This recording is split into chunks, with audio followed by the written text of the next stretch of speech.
All right. Hey, all. We are back. Why the hell do I look like that again? Um, all right. I think that works. Um, so we are on law and crime. Actually, I don't even know. Yeah. Wait, let me see if it's because of the way I have the picture over here. Um, is that better? Yeah, perfect. All right. We got Mandy's little picture there because I, but now I'm big or weirdly shaped. Okay, I guess I'm staying like that. I hate that. Oh yeah, that's better. Oh God, guys. All right. Good afternoon. So here's a little tidbit of info. It sounds like, and I'm assuming that's what it is because I'm assuming they're back in court in Delphi, but that Bob is going to go to the Berkshires without me, and I'm going to stay and cover court on Saturday here, and then I guess be stuck here by myself on Sunday. Whatever. But um, point being, I'm going to be here Saturday covering it, and then I'm going to do the live tonight, and I'm going to do the live after Saturday. So that's what it sounds like is happening. And I can't imagine it's going to change before Bob gets out of court and has to get here to get to the airport uh, to get to the Berkshires. So I do have the sound boosted, and we'll have to see when it turns on.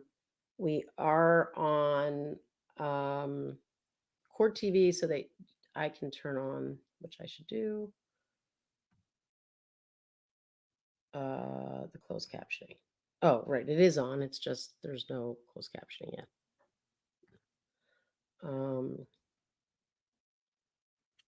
So, I mean, I'm not necessarily disappointed um, about not going.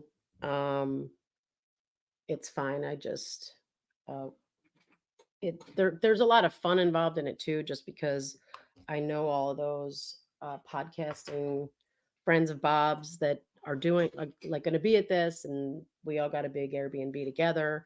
But we were already, because of this, kind of circumventing, like we're getting there so late on Friday that there's nothing, and then leaving on Sunday to get back here. So there wasn't going to be um, much time for fun and shenanigans anyway.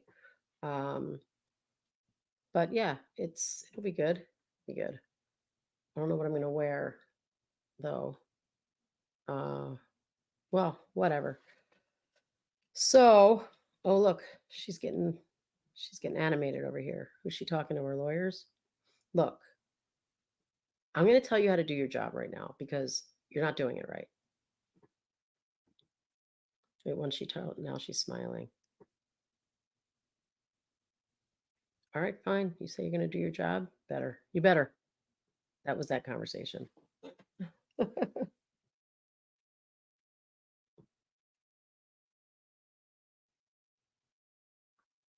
Listen, you guys, we're losing this thing. We're losing this. Do you both understand this? We need to change our strategy.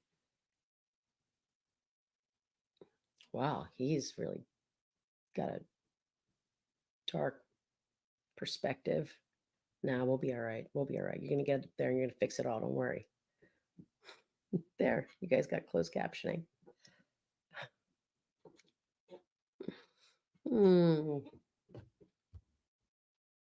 Where's my bottle of water? Oh, I see it.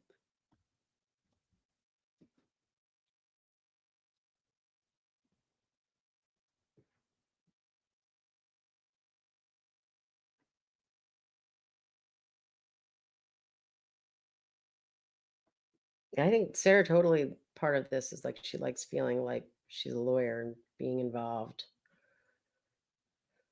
But there's the smartest guy in the room, actually, for once, the way it should be. He's got his like he's flanked by his two guys.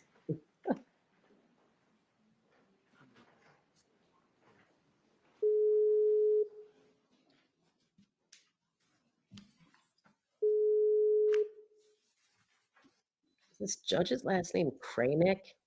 That's unfortunate.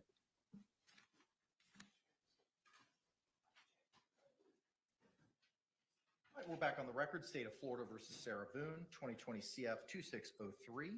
Can I get appearances for counsel for the record, starting with counsel for the state? Dave Kestner on behalf of the state. William J. for the state. Defense. James Older for Sarah Boone.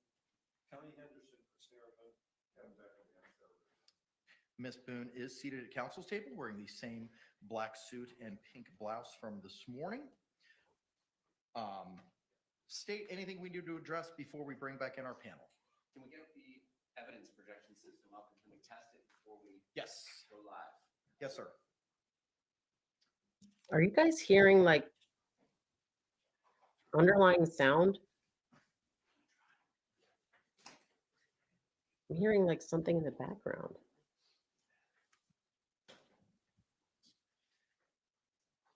Oh, I see what happened. You're not hearing it. If I you want to test it out, Mr. J.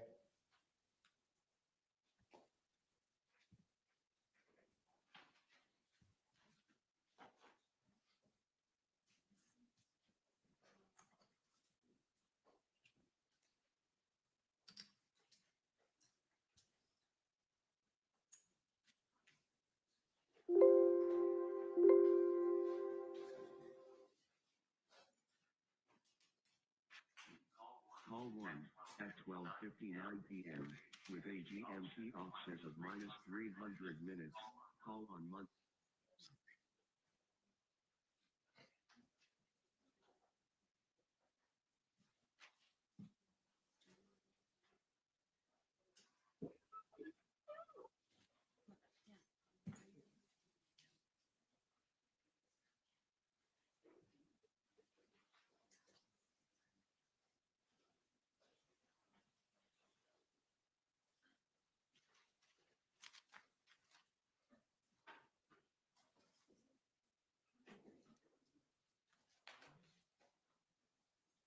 Call 1 at 12:59 p.m. with a GMT offset of -300 minutes. Call on Monday, February 24th, 2020.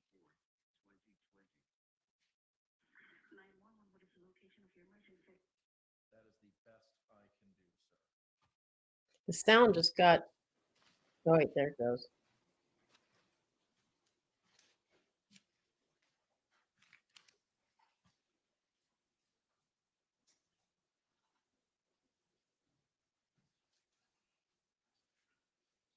Are we covering the captions now because of this? Maybe I switch my face to the other side and make it lower.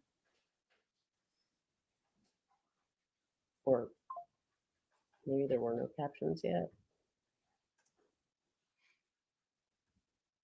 Oh, it wasn't on. It's on now. Okay. Okay. All right. Anything else, state, we need to address? Not this time, Your Honor. Defense. We are Okay. covering the All right. most of it.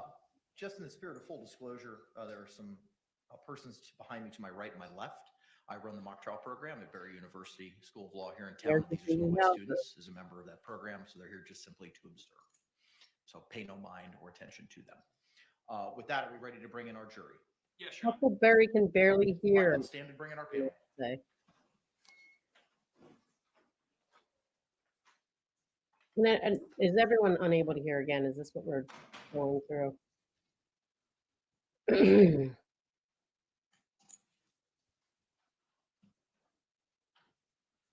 Sorry, Diz, I wasn't suggesting you needed to like figure it out instantaneously. Sound is good. Okay, at least we got that.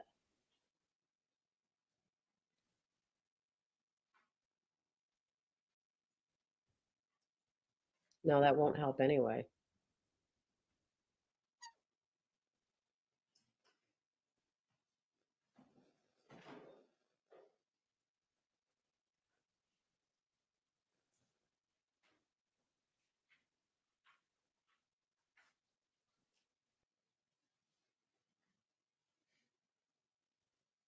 Guys, don't forget to like and share. We're with a measly 98 people. I didn't even tweet out. I probably should do that. I was busy all break. You will bring the jury. You will bring the jury. You will bring the jury. You will bring the jury. You will. What was that? Did you guys hear that sound? Oh, it was us bringing the jury, bringing the jury. Okay, sorry. State, Oh. do you recognize our jury? Yes, Your Honor. Defense, do you recognize our jury? All right, y'all can be seated. Thank you. Members of the jury, good afternoon. I hope you enjoyed your lunch. If you could, again, by a show of hands, confirm that you complied with the court's instructions that we gave prior to the break. Record reflect all jurors' hands have been raised. With that, the state is going to continue their evidence presentation this afternoon. State, you may call your next witness. State will call Brian Boone. Oh man, maybe we should switch over to. Let's see. Let's see. We might be switching it for TV, but I'll get it booted up and.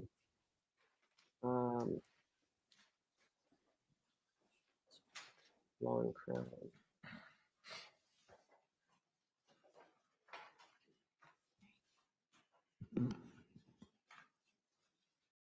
All right.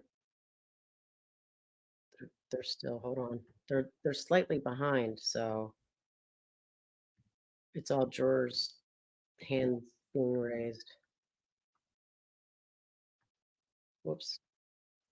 Whoops. Sorry.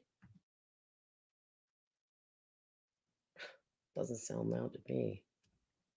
Could just be me. I'm gonna boost it anyway.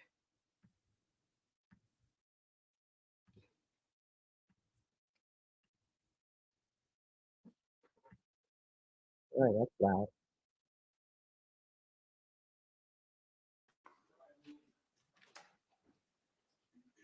Oh, full screen. Stand by. Oh, that sounds good to me. What do you guys think?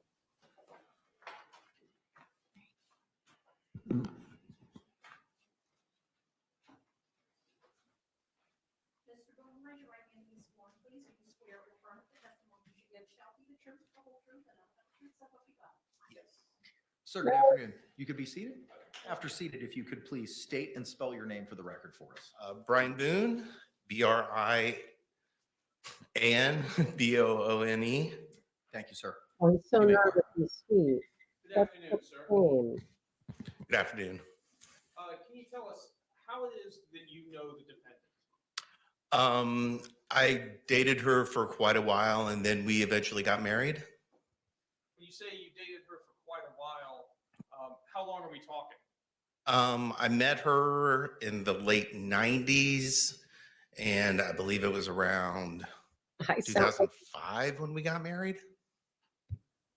Did you have any children as a result of your marriage with the defendant? I could turn up, Yes, we had one son. turned really down. And how old is that son? He is currently getting ready to turn 14. Did your marriage with the defendant last? No, it did not. And approximately when was it that you separated and began proceedings for divorce? Probably 2017. I'm thinking maybe. And at that time, when was your divorce actually finalized? Oh, maybe it was 2006. I think the divorce was 2017. I believe.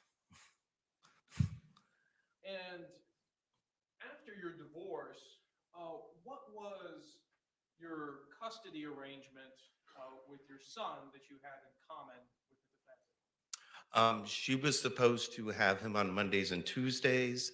I would have him Wednesday, Thursdays, and then we'd alternate Friday through Sundays every other week. So 1 week you would have 5 days with your son, and another week she would have 5 days with him. Correct. And was this still the same custody arrangement in February of 2020? Yes. And in February of 2020,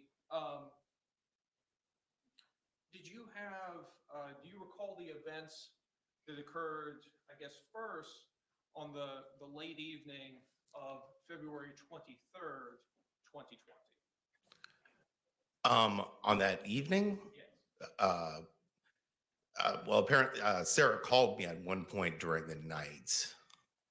Do you recall about what time she called you? I think it was 11 something.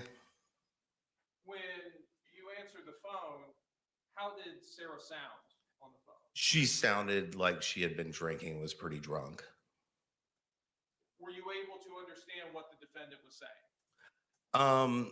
Somewhat, but she woke me up. I had work the next day. I was asleep when she called.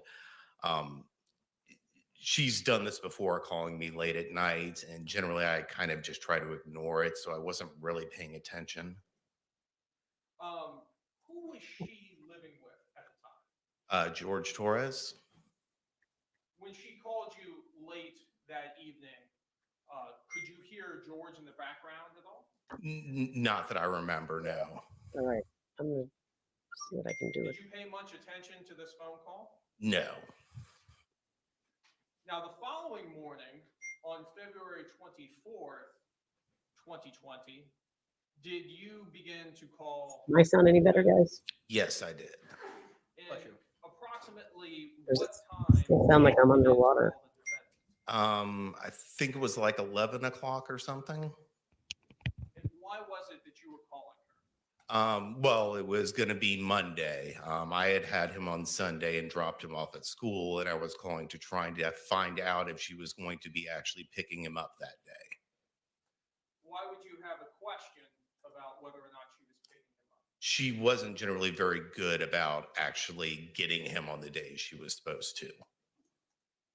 So it was not uncommon for you to have to remind her. I would be objecting to pick this. him up or This to is make sure that she so was okay. prejudicial. Well, I mean, remind or just find out if she was going to, or if she was just going to give him over to me as what happened. Like, how is that relevant? What time on February 24th you Now she actually sounds got like in a shit touch mom and a killer. with the defendant? I think it was like 12:30 or something. And when you actually got in touch with her, what did she tell you on the phone? That George was dead, and if I would come over. Did she say what happened to him? I don't remember if she told me then on the phone or when I got there, but she told me they had been playing hide and seek and that she fell asleep. What did you advise her to do? I told her she needed to call 911 and that I would come over as soon as I could. And this is on your first phone call here at approximately 12:30 Yes. on 2/24/2020. Yes. Did she call you again while you were en route to her residence? She did. She called to find out if I was still going to be coming over. And when you spoke with her while you were en route, what, if anything, did you advise her? I told her she needed to call 911 and told her I was on my way, but she needed to get somebody over there. How long did it take you to arrive at her residence? From the first phone call, or Yes, from the first one. well, I mean, I don't live, I mean, I live a minute or two drive away, but I had to get my puppy. We had just gotten a puppy recently. I had to get him in his crate and stuff like that and put something on because I was working from home. And total time, maybe 10 minutes.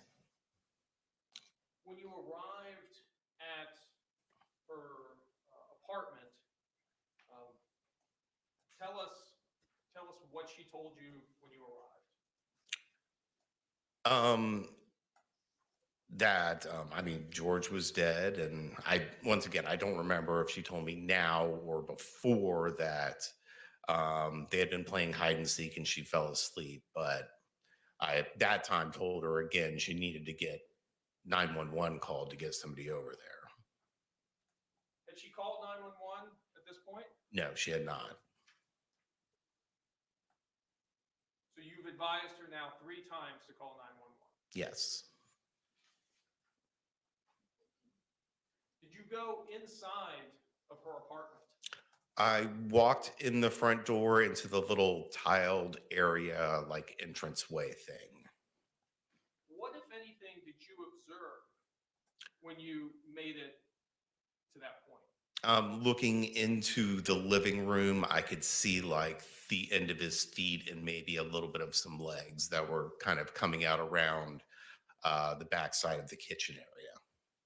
Did you continue to go into the apartment? No. Where did you go? Sarah told me she was going to call 911 and go outside and have a cigarette and a drink and asked me to come out there with her. And I told her that I didn't really feel comfortable being inside. And I went out front and got in my car and waited for people to show up. Did you witness the defendant call 911? I think I was in there when she dialed it and first got somebody on the phone, but I wasn't there for the whole conversation. No, I was outside. Did you stay there at the scene while police arrived? Yes, I was there. I was part of it. I knew I'd have to talk to somebody, so Did you talk with law enforcement? I did. Your Honor, I have no further questions at this time. Thank you. Any cross-examination? Judge, we want to reserve our questions for when we call him in our case. What? Okay. Silly. All right, sir. Why would Subject to recall. they're not Thank you. allowed Thank to you. recall him if they cross-examine him? Is that As long as he remains under subpoena. My understanding is subject to recall. said? You're subject to recall. Yes, sir. Thank you. Thank you, sir.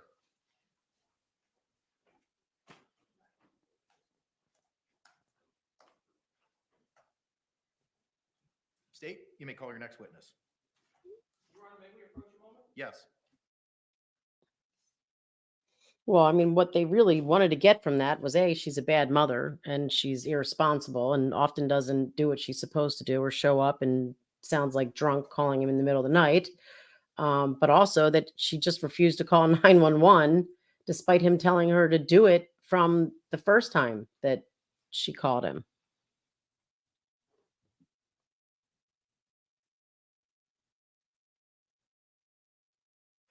Oh, yeah, Kay's point is, I'm trying to put this comment up, that they may want to wait. Thanks, Kay. They may want to wait to ask him any questions because they want to bring in the stuff about reputation, prior incidences of abuse. So they figure they're not going to cross-examine him at all. Members of the jury, we'd appreciate your patience for a few I moments would think they while could do the both, but state it makes sense. attaches a Bluetooth speaker so that they may publish some evidence that's been received so far. Mr. J, whenever you're ready, sir. Permission to publish 3. You may do so.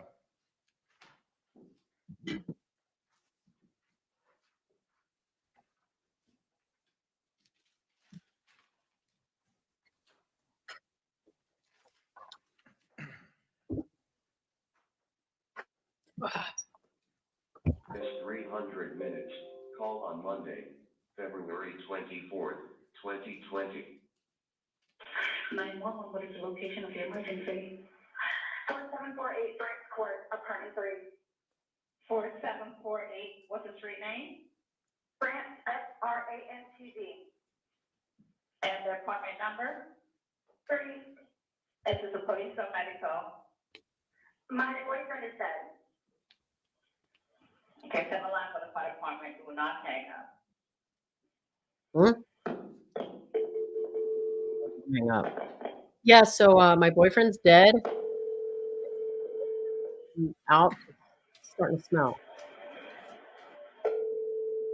But a lot of times, That's good. No, please don't leave. 4748 Brent Lane, apartment 3. Brent Court. Brent Court? Yes. Okay, is this near Mackenzie Drive? I don't know where that is. Okay. It's still with Park Department. Okay, 4748 France, correct? Correct. All right, correct. Now tell me exactly what happened there. My boyfriend and I were playing last night, and I put him in a case and we were playing, but kind of hide and seek kind of thing. So I fell asleep, and I woke up, and he was dead in the suitcase. So I don't know what happened. I don't know what happened. Right, okay, what's your apartment number? 3. Apartment 3? Yes, like he had somehow. blood coming out of his Mhm. mouth, and I don't know what he had, but an aneurysm on what happened. Right, okay, all right, okay, listen, we're getting out of T. All right, okay. Okay, Now? okay, yeah, man, listen, we're on our way up there. You're at 407-716-8684. Okay, you hanging from somewhere or what, man? No, I pulled him out of the suitcase. I tried giving him CPR. Okay, so you was in a suitcase? Yes, and I fell asleep. Okay, how old is he working there? 42-year-old man. All right. Okay, we're setting up, okay, sheriff's officer out there? Yes, ma'am. Yeah, okay. All right, listen to me. Okay, that you need to confirm this. No, right, I just need to confirm this. Is he awake at all? Is he conscious at all? No, he's purple. Is he breathing? No. All right. I need you to get him on the floor, flat on his back for me, okay? I did. I tried giving him CPR. All right. I tried giving him CPR. Yeah, okay, well, Nothing happened. He's purple. okay, listen, you did the first end of the bill. I need you to get it for me, okay? What is And it? is he available? No. All right, you right by him now? I'm sorry? Are you right by him now? Yes. Okay, listen, okay, ma'am, listen, so listen, is he cold and stiff? Yes. Okay. Well, he's not necessarily cold, but he's stiff. Right, okay. All right, listen to me. Listen, I want you to lay him flat on his back for me on the floor. I did. Removing the clothes, okay? Yes, I did. All right, okay. He's stiff and purple. Right, okay, listen, okay, man, that's fine. We're still going to put compression to him, okay? All right? Please, you look your hand on his breastbone, right in center of the chest, right between the nipples. Yes. Put your hand on top of that hand. Betty, I'm telling you. Just like I can tell. Okay. Please. Okay, your girl. Okay, listen to me. What's she All saying? right, I want you to place the heel of your hand. Okay, right between his chest, right between his breastbones. Yes. Put your other hand on top of that hand. Yes. We want to pump his chest to be hard and fast. Going to live twice per second. I'm doing it again. Okay, no, just keep on pumping. That's all you need to do for me. Keep on pumping his chest for me. I don't need you to stop and talk or anything. I just want you to count out loud for me, okay? 1, 2, 3, 4, 5, 6, 7, 8, 9, 10, 11, 12, 13, 14, 15. This is nice to me. Okay, man, just keep What? on pumping his chest. That's all you need to do for me, okay? Did you guys hear what she said? This is what? I'm going to rewind it and see if I can hear what she said. 12, 13, 14, 15. This is nice to me. Okay, man, just keep on pumping his chest. That's all you need to do for me, okay? Yes. Come on, please, hurry up. Okay, ma'am, they're driving here as fast as they can. pumping the county. Okay. Sounded like she was moving around the room. All right, just continue pumping the chest. Count out, taking count with you. 1, 2, 3, 4, 5, 6, 7, 8, 9, 10, 11, 12, 13, 14, 15, 16, 17, 18, 19, 20, 21, 22, 23, 24, 25, 26, 27, 28, 29, 30, 31, 32, I'm thinking Okay, man, they're getting there as fast as they can, okay? he's there and he's purple. Okay. Begin pumping his chest for me, man. I'm still doing it, okay? Still doing it. Just don't make me concept. Right, okay, that's fine. You did a good job. Just keep on doing it for me. That's all right. They're getting there as fast as they can, along with the sheriff's office also, okay? Please. Keep on pumping, man. 1, 2, 3, 4. 1, 2, 3, 4. 1, 2, 3, 4. Keep on pumping for me, man. I'm doing it, okay? Believe me. I'm sorry, guys. I don't think she's doing it. I understand. That is just pure speculation. All right, just keep on pumping for me, okay? Okay. Please hurry. Right, okay. Horrible. This is horrific. What happened? Like, what happened? Okay, man, keep on pumping the chest for me, okay? They're in the parking lot. They should be up there shortly, okay? That's what I was doing. It didn't sound like I'm still doing it, okay? she was getting dressed Okay, good. exhausted, and I was trying to think, like, if I was doing it, Call them in I the don't school feel kids, like you said? you could hear it in my voice. Like, Last night, I fell asleep. I think they're here. Right, just keep on pumping the chest until they finish over, okay? no, you're not. What's all the moving around? I am. Really? What's all that?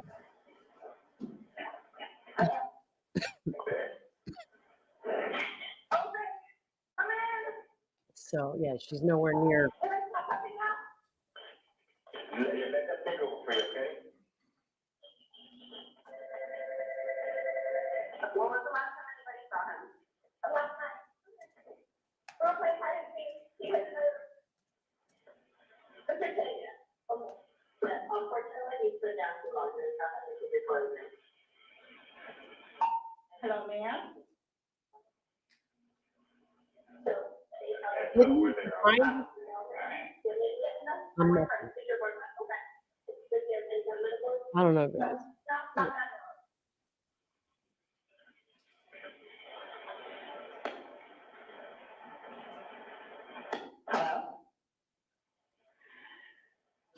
Hey, man, the fire department's gonna take care of you now, okay? Yeah, so we'll see you there. All right. Oh, ma'am, is still there?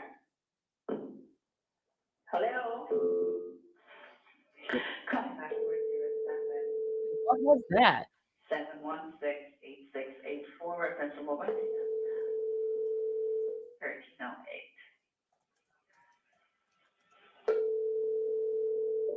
Call has been forwarded to an automatic voice message system. 4.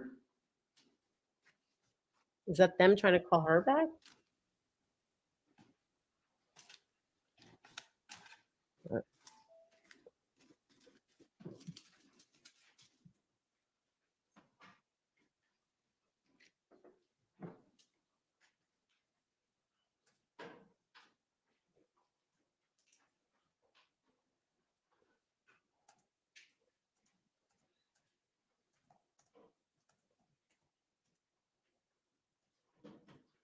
We're ready to continue with the presentation of witnesses. Yes, sir. You may call your next witness. State we call Abraham Moreno.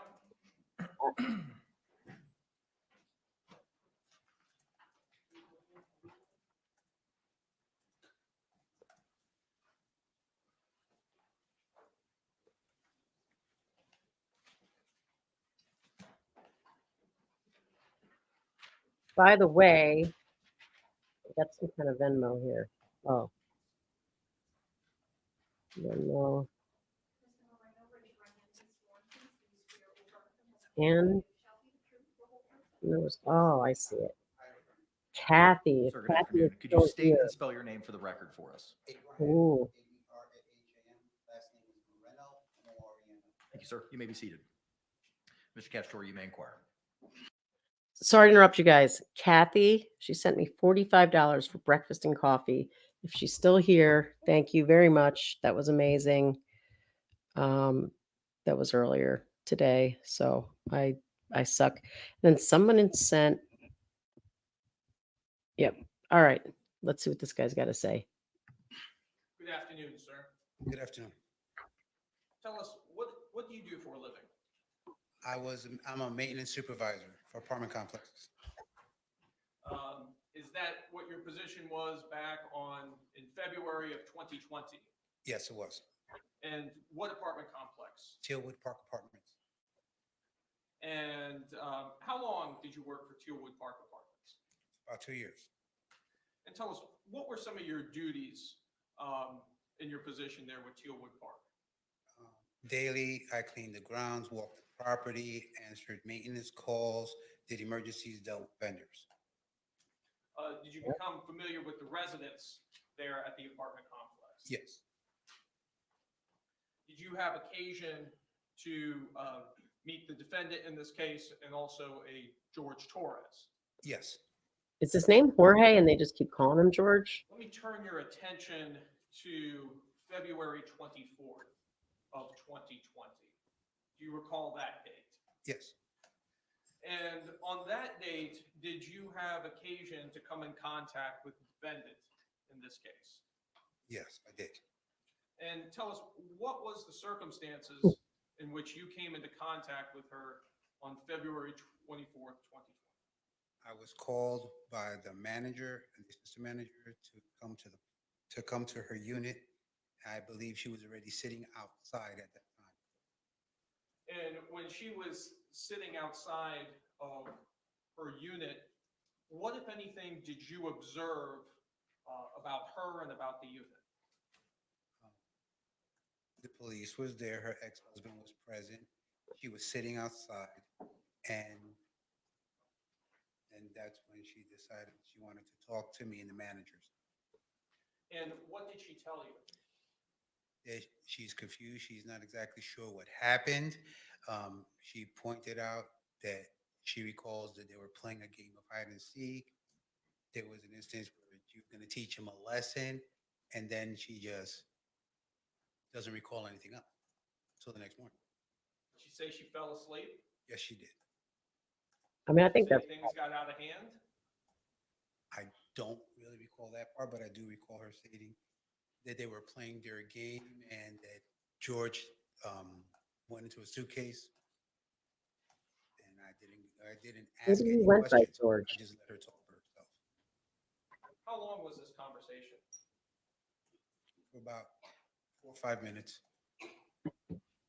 Your Honor, I have no further questions at this time. Any cross-examination? Yes, sir. You may inquire, sir.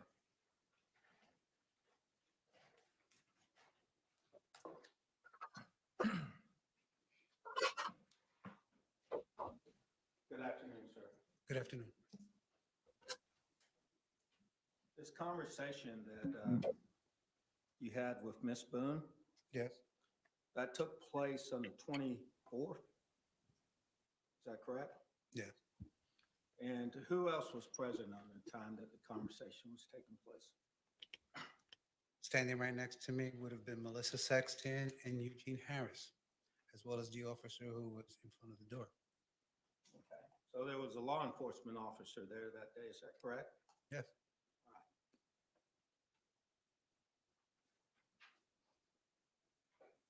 Now, on the 24th is when you said that Miss Boone made this statement to you. Is that correct? Yes. They were playing hide and seek? Yes. And what else did she say happened? She Well, had told he me wasn't. they were playing hide and seek. They had drank. She was trying to teach him a lesson, and that was that. She went upstairs. She went to sleep. She woke up. She doesn't know what happened. Okay. So that was on the Left him in the 24th. suitcase. I went to bed. All right, on the Woke 26th, up. He's dead. were you not interviewed by law enforcement? Yes. Okay. I So may have my days wrong, but it all happened on the same day. all right, the 24th, do you remember 2 days later that a Detective Scott Lowen conducted an interview with you at 4704 Lucier Court, Winter Park, Florida? You remember that interview? Yes. So that was 2 days later, is that correct? I would assume so. Yes. All right. So when he interviewed you 2 days later, did you tell him about this statement that Miss Boone made to you that you just told this jury in court? I did mention it to him. You did mention it to him? I mentioned to them that we did have a conversation. Did you tell him the content of the conversation?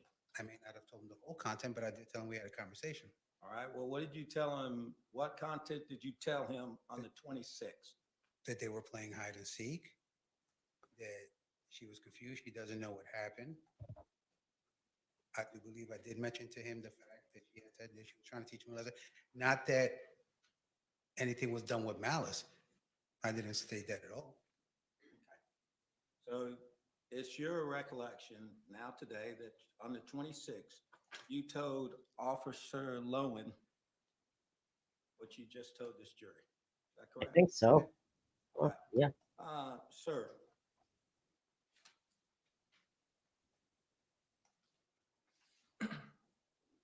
In preparing for this case, did you have a meeting with the Assistant State Attorney on September 23rd of 2024? Did I have a meeting? Yes. A brief chit chat over the phone. A brief chit chat, it was over the phone? See, why? What's At his, that point in time over the phone, did you tell? like, what's this guy's deal? I mean, why call it a brief chit chat over the phone? Like, why not just answer, yeah, we had a brief telephone call, or yeah, we, I don't know. I don't get it. Tell him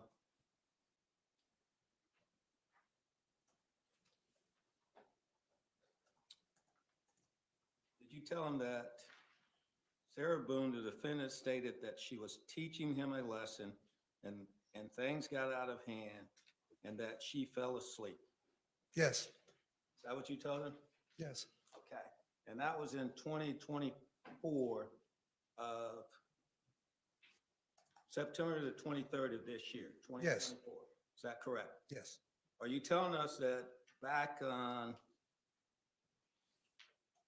February the 26th of 2020, you told Officer Lowen at that time the same thing? As I recall, yes.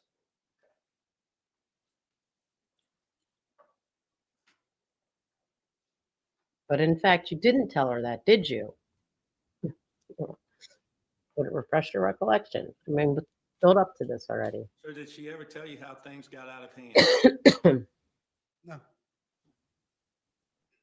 Sir, you testified that you knew both Mr. Torres and Miss Boone, is that correct?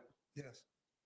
You actually knew George Torres from a different time, didn't you? Yes, I did. When did you first know George Torres? In the 1990s. In the 1990s? He was a teenager and he lived down the street from me and my wife.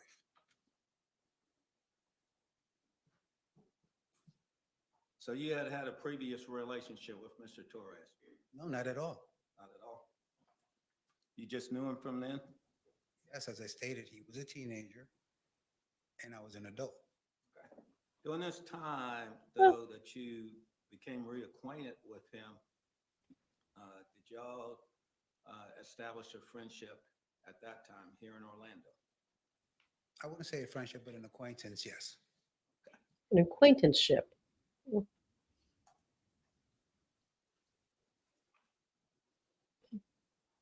He is sitting there very kind of smug. I don't know that it's means anything, or they may, if he can prove up this impeachment that he never told that to the cop originally. Sir, on Monday, February the 24th, that would have been the day that you were with Ms. Sexton and Gene Harris Yes, out in front of the apartment. correct. Did you talk to law enforcement that day? No. You did not talk to them that day? I don't recall talking to him that day, no. Okay. Thank you, sir. I don't have any, if I can confer. You can, sir. Yeah, confer about whether you're proving up this impeachment. Thank you, sir. I don't have any further questions. It's your recollection. Redirect examination. Just brief. All right, thank you. Back in the 90s, when you had previously known George Torres in this case, where were you living at that time? I lived across the street. I lived on one block. He lived the next block over down in the middle. In what city? Philadelphia, Pennsylvania. Hey, And when did you move from Philadelphia, Pennsylvania? that's wild. 2018. So in the intervening years, from your move from Philadelphia to coming to work at Tealwood Park, did you have any contact with George Torres? No, as a matter of fact, I moved from that particular block in 2005, so I don't meet Judge again until I work at Tealwoods. When did you start working at Tealwoods? 2018, 2019, roughly there. No further questions. Can this witness be released? No, Your Honor, just subject to recall. All right, sir. You'll be released subject They to did recall. him subject Thank to you. recall, even though they cross-examined him. So I just didn't know why. I guess they felt they had nothing to cross-examine Brian about. State, call your next witness. Or maybe they know Kayla Rodriguez. he's going to be a friendly witness, so they don't need to cross-examine him. I don't know.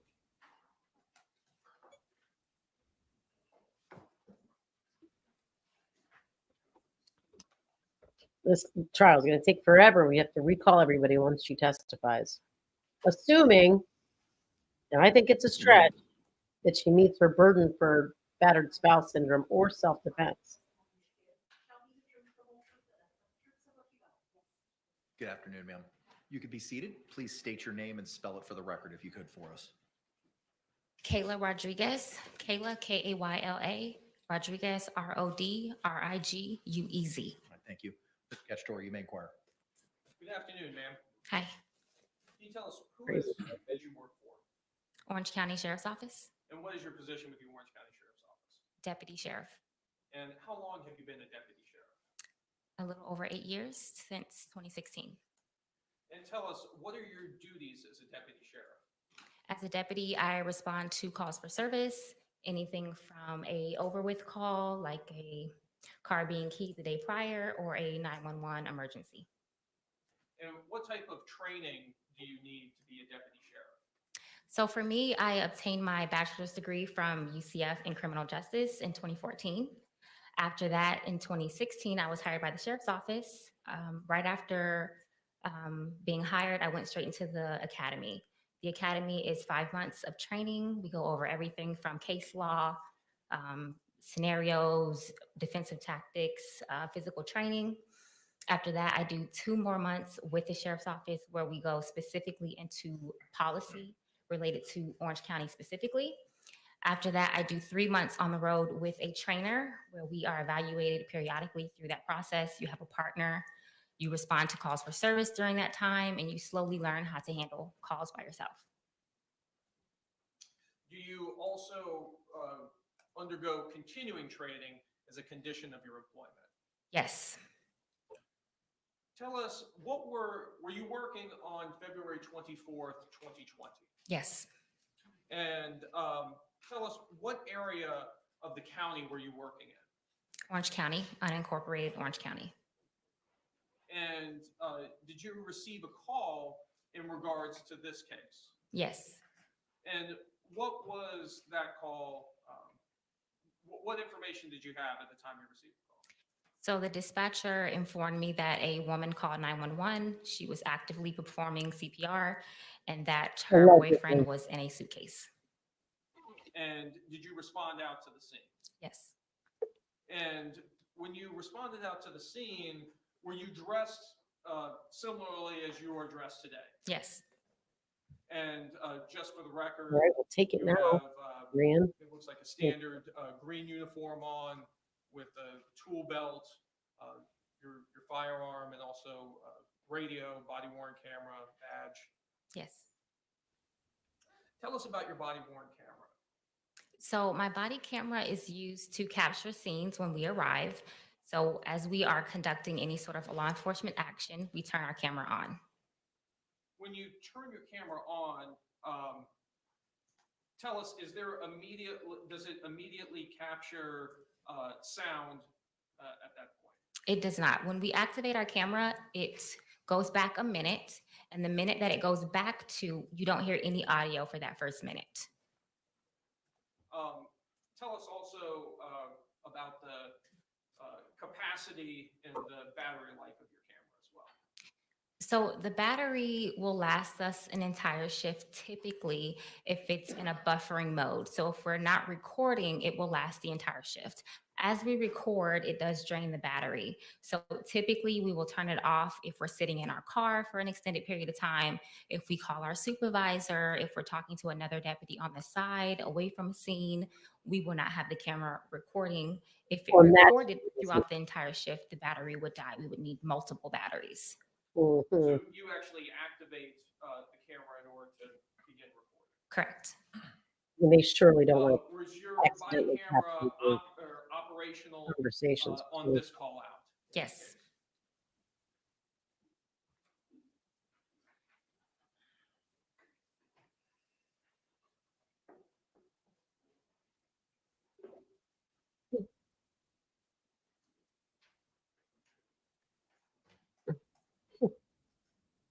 Thanks, Brian.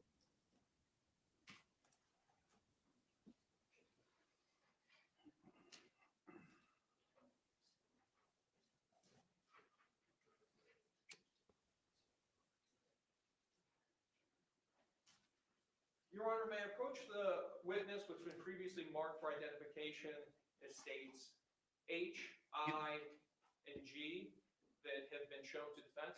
You may. I venture to guess that's the standard answer they're told to say. Whether they know if their batteries would last or not, who knows? Showing you what's been marked for identification as states I. Do you recognize that disc? Yes. Did you have an opportunity to review that disc prior to coming to court today? Yes. And tell us, what is that disc? Body worn camera from the day of the incident. From February 24th, 2020? Correct. And is that your initials on the disc? Yes. And does that disc I'm fairly missing all the and sarcasm accurately today. represent the contents of your body worn camera? Yes. Your Honor, at this time I'd like to move what's previously been marked for identification as states I into evidence. Any objections? All right, what was pre-marked as I will be received into evidence without objection as states 4.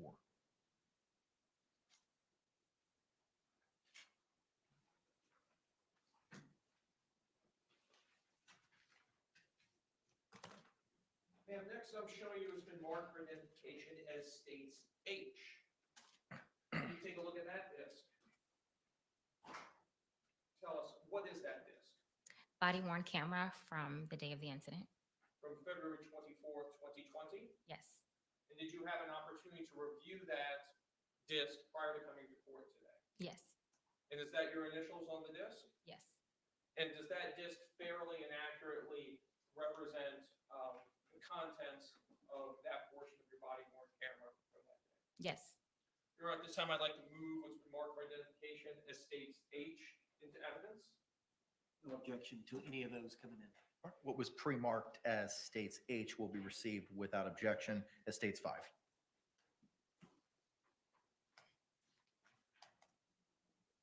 And lastly, ma'am, I'm showing you has been marked for identification as states G. Do you recognize this disc? Yes. And tell us, what is that disc? Body worn camera from the day of the incident. From February 24th, 2020? Yes. And you had an opportunity to review this camera prior to coming to court? Yes. And that's your initials on the disc? Yes. And it fairly and accurately represents your conduct on the body-worn camera? Yes.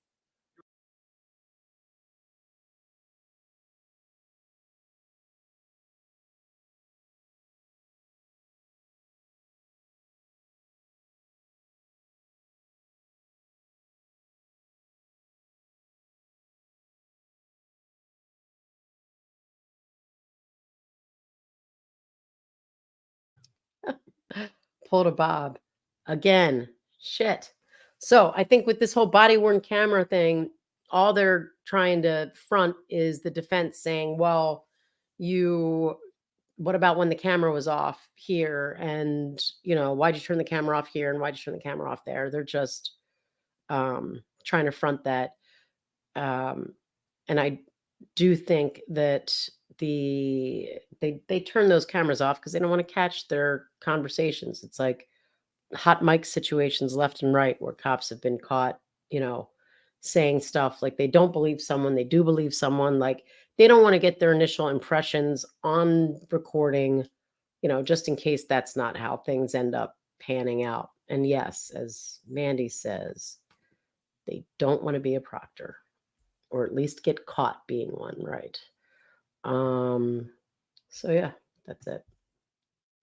Your Honor, at this time, I'd like to move what's been marked for identification as states G into evidence. No objection. Thank you.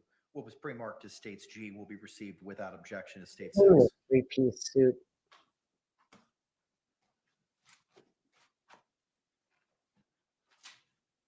These students look In Your Honor, riveted. request permission to publish states 4. You may. Your Honor, may we dim the lights and use the overhead projector? One guy does. He's paying close attention. Watching what the judge is doing. He's like, hey, how come you're not paying attention over there?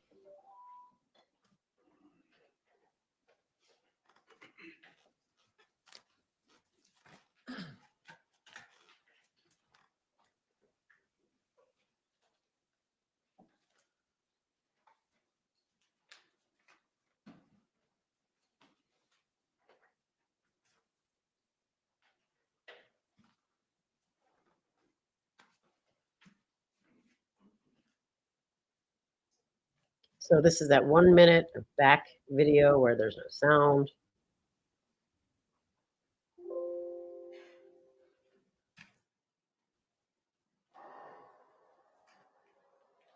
Hello there. Hi. You live here? Okay, I'll talk to you guys with some information. That's my, the property manager. I don't know if I should go tell him really quick, or we'll take care of that. Where's he at? He wants that in. Oh, don't worry about that. We'll take care of that for you, okay?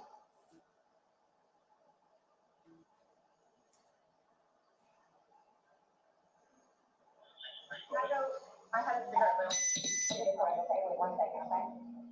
I really need something to drink. Okay, well, I got my dog parked on the counter. Okay, we'll take care of you. 1 second.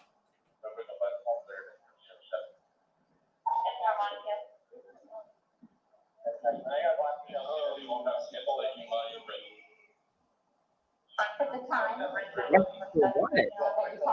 Oh, Is that the time you called? Okay, perfect.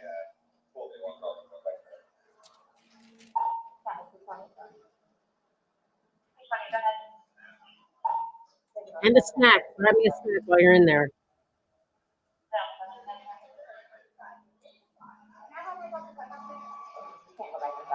What's going on? Who is he to you? Boyfriend? Yes, because for like 3.5 years. What happened? We drank last night and had a. Can you pass this to the, around to the FBI stuff? They need to sign that, sure. No. You two then have to, this might be a real thing. So each This of might you be a have real- to- What's going on? I just got here to fill you in. No problem. Like, puzzle together, we can do some art right there. You are putting a puzzle together? Yes, we have a puzzle that we started in there. Okay. We've been doing art, trying to put stuff off the wall to make new art put up there, like having a good time with one another. But we were drinking, we had a bottle of wine last night. So then it's like, we decided to play hide and seek, right? Okay. So he gets in the suitcase, okay? That's my equipment. My phone. No, I told him over here. Okay, okay. I didn't know what to do. Okay. I didn't know what to do. Okay. So then he came over here. Here, let's talk in private, okay? I called you guys. The problem is I fell asleep. When did you do CPR? This morning. When I found it before you called. Yes. 1 o'clock right now. I tried. I was awake, but I actually got out of the bed at like 12:30. So I came downstairs and I was like, oh, he's in the suitcase still. That's when I found him and I took him out and I tried doing CPR and then I called him and then I called you guys. Did he be here before the fire department got here? True. Your husband or your ex-husband? Okay. Where did you live at? Right on the street. Okay. So you were playing and who did some updates? I did, but then I fell asleep. Okay, so you're okay. I wasn't there. I'm just trying to figure out what happened. Like having aneurysm or a heart attack or what? What kind of medical condition? None that I know of. Nothing that you know of. None that I know of. No. All we had was a bottle of wine. Literally, just a bottle of wine. Okay. Doing puzzles, artwork. Then we decided to play hide and seek. That's all that happened. Okay. But I really had a heart attack or what in there. Like I don't know what happened. So how long were you doing CPR on him prior to you calling 911? Tried that all morning? Yes. Okay. And then I told him while I was in CPR. Probably, you know what, ballpark? Here, let me fill this at the end, okay? Please, may I have my Dr. Pepper? I am so cutting out right now.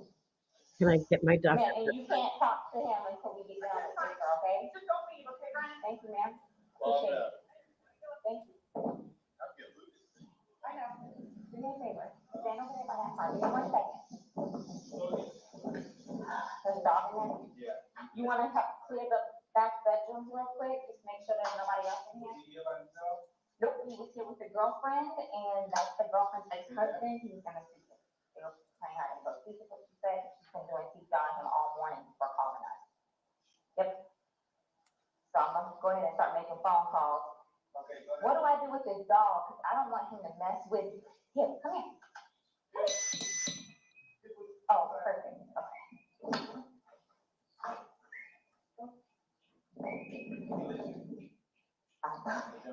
Yes. Here, come on, let's go outside. Come on. Good boy. See, she wasn't supposed to turn off the video camera right now. Want to make sure.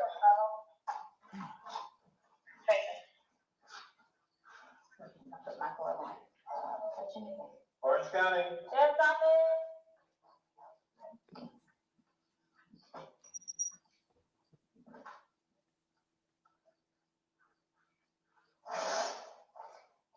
Right over here. We check this closet.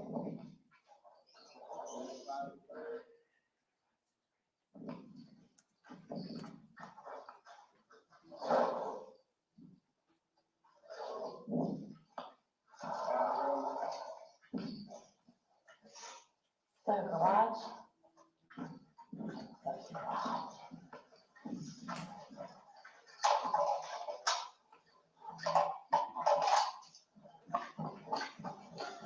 All right, I guess we're gonna have to set up a crime scene now. Oh, yeah. What's that? Sheriff, Charlotte, Sheriff,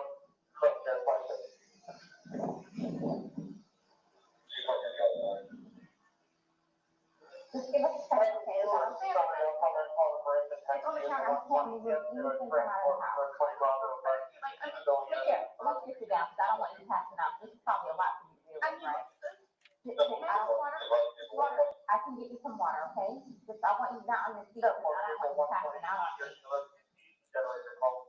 I need to use my water. I don't want you passing out on me.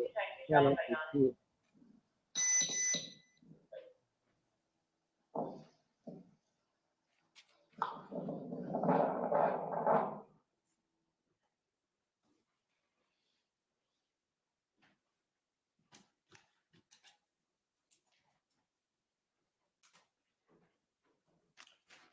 Your Honor, request permission to publish States 5. You may proceed.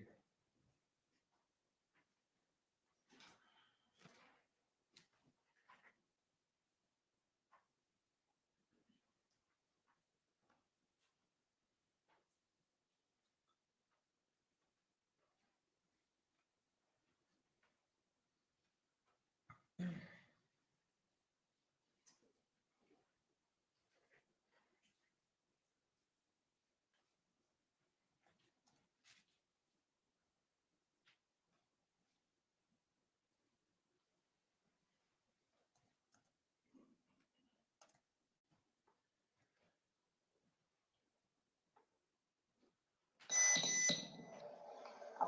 go ahead and start making the call. Ma'am, could you go ahead and give me his last name, Torres?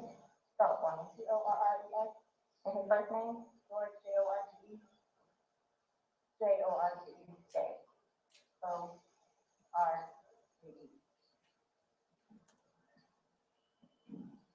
His birthday? 2/13/78. And this is the boyfriend? Yes. How long? 3.5 years. Living together that whole time? Yes. Okay. And your last name? Boone. Spell it Boone. First name? Sarah. SARAH. Birth date? 10/10/77. So you kind of start to kind of collect yourself. Tell it to me again. You guys were playing last night, drinking a bottle of wine, putting us together, doing artwork, puzzles, artwork. Got a bottle of wine, and they decided to play hide and seek. So he what time was that? Do you remember? I mean, I know that I was in bed probably by like what, 12:30. Okay. Well, I went upstairs at least, and I fell asleep, forgetting that he was in the suitcase. Playing the hide and go. Yes. And at some point you put him in the suitcase? No, he got in the suitcase. So he thought it would be funny to be put in the suitcase. So I was like, okay, well, I'm going to joke with you and I'll zip you up and make him, squirm a little bit, whatever it is. But then I fell asleep. I fell asleep. Where was the suitcase? Right where it is. Right down there? Yes. You zipped him in there? Yes. You funny a little bit? It was. We both were laughing about it. Okay. And then I fell asleep. Where did you fall asleep at? Upstairs. In your bedroom? Yes. Okay. Totally forgetting that he was in the suitcase still. Okay. And then you came back downstairs. This morning, or this afternoon, yes, when I got up. What time? 12:30-ish. I was awake, but I totally forgot that he was in the suitcase. He can tell you there's a lot of things that we think of. Yeah, he did tell me. But all that good stuff. So I just totally forgot. You introduced CPR on him. Yes. Yes. About what time this morning did you start doing that? No, it was the afternoon. It was afternoon because I was awake. So then I finally started to come downstairs at like 12:30-ish, And she didn't call me. whatever it is. And I was like, he wasn't moving, nothing was happening. So I unzipped him, took him out and started doing CPR on him. He was on his way up here. I called you when he got here. Once he got here, you called? Yes. Okay. And air was coming out and he was gurgling, but I could tell by looking at him. But you had to do CPR, you were doing that on your own? Yes. Okay. And then the person that was on the phone with me also, I counted with him doing it. And he's got no medical, he doesn't take any medication? I don't know. I don't know medical wise, I know he doesn't take any medications whatsoever. The only thing, like I said, I don't know if alcohol has to do with it, but we had a bottle of wine. Okay, all right. Here, I want you to sit back down, because I don't want. Can I have one more sip of water? Yes, go ahead.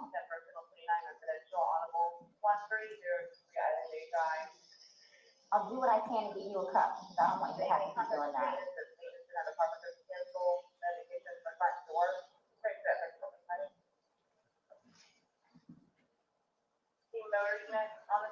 The cups are like right there. Right here, don't talk to the ex-husband right now. Oh, I won't. Can I have a cigarette, please? Ma'am, I can't take anything out of the house. It's on the back porch. Nope, all of it, secure, okay? I'll try my best to get you what you need, okay? Maybe one of these extra packs from someone, sit down and I'll try and get you what you need, okay? Just cut. Okay. I don't want you on your feet.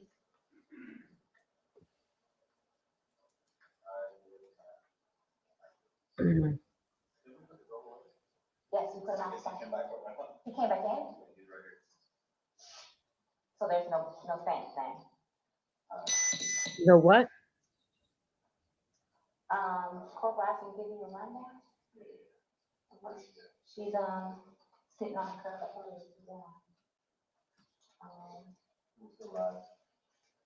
I was getting ready to call you guys. I see camera getting turned off situation. Once they start whistling. No, we're gonna go over here and talk. Yep. Your Honor, request permission to publish established state 6. You may do so. It's a battery thing.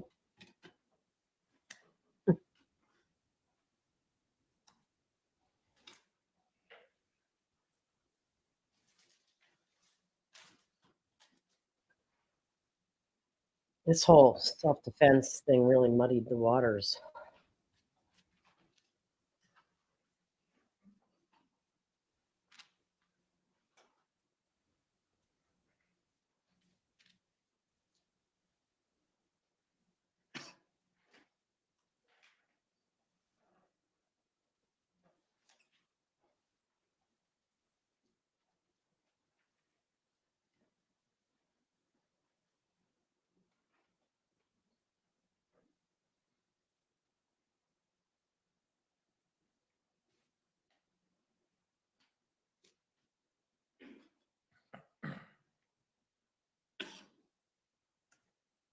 This minute seems a lot longer than it did the first time.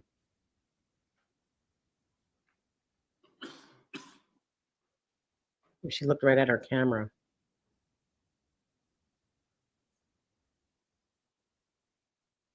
No, that shit came on so much faster the first time. Not that it matters. I mean, I'm just making comments that really don't matter. Sarah, you get enough water? Oh, right on time. No, you want to stay seated. I don't want you getting lightheaded. So remember I said the detectives were gonna come out and talk to you and go from there. You know what I'm saying? They're here. They're gonna ask you a few questions and then go from there, okay? All right. All right, Sarah, my name is Chelsea, my partner Scott. To my understanding, you reside here? Okay, is it just you, okay.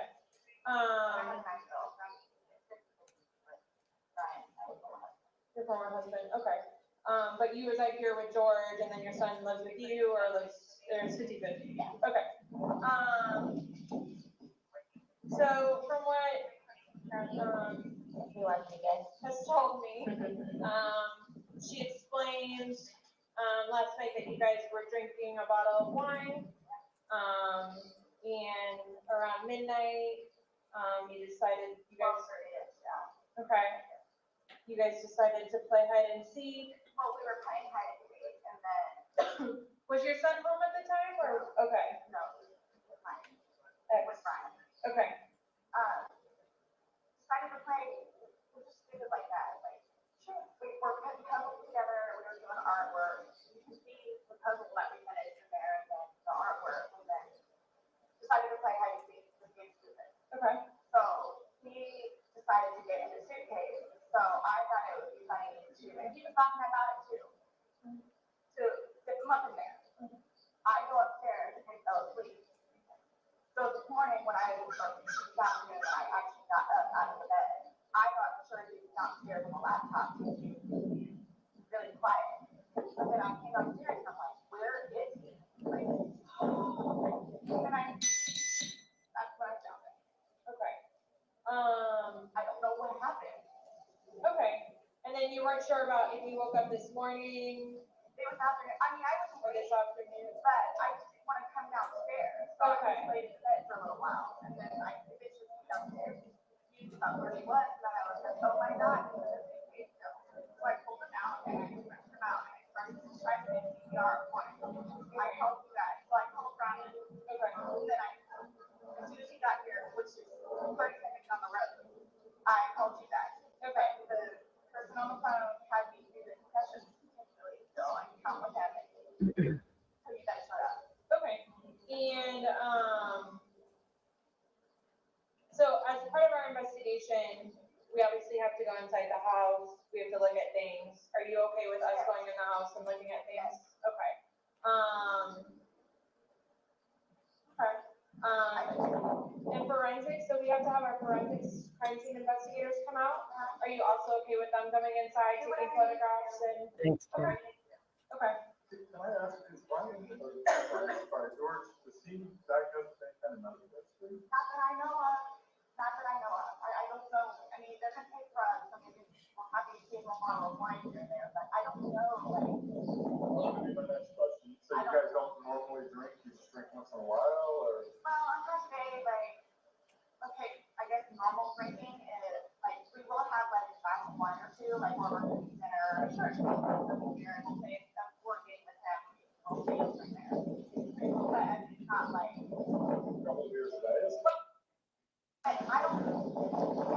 It seems like it seems like she was trying to be honest about the drinking, and then it sounded like he sort of like was like, "What? You guys drink this much a night or something like that?" Which can put somebody off and make them, not want to sound as bad. I don't know. This one's really hard because before we heard the the text messages with the other brother, and again, we don't have the full context yet, and these were like, I think one was in December and one was in January or something. But I really did think, obviously, I think it's strange that they were like both hiding at the same time, I think at some point. Um, and I'm not 100% sure that was ever like real. I think for somehow, some way, either hide and seek or she got him to get in that suitcase, and then she decided that she was gonna like fuck with him, kind of like she said. I mean, that's what I've always thought, like that.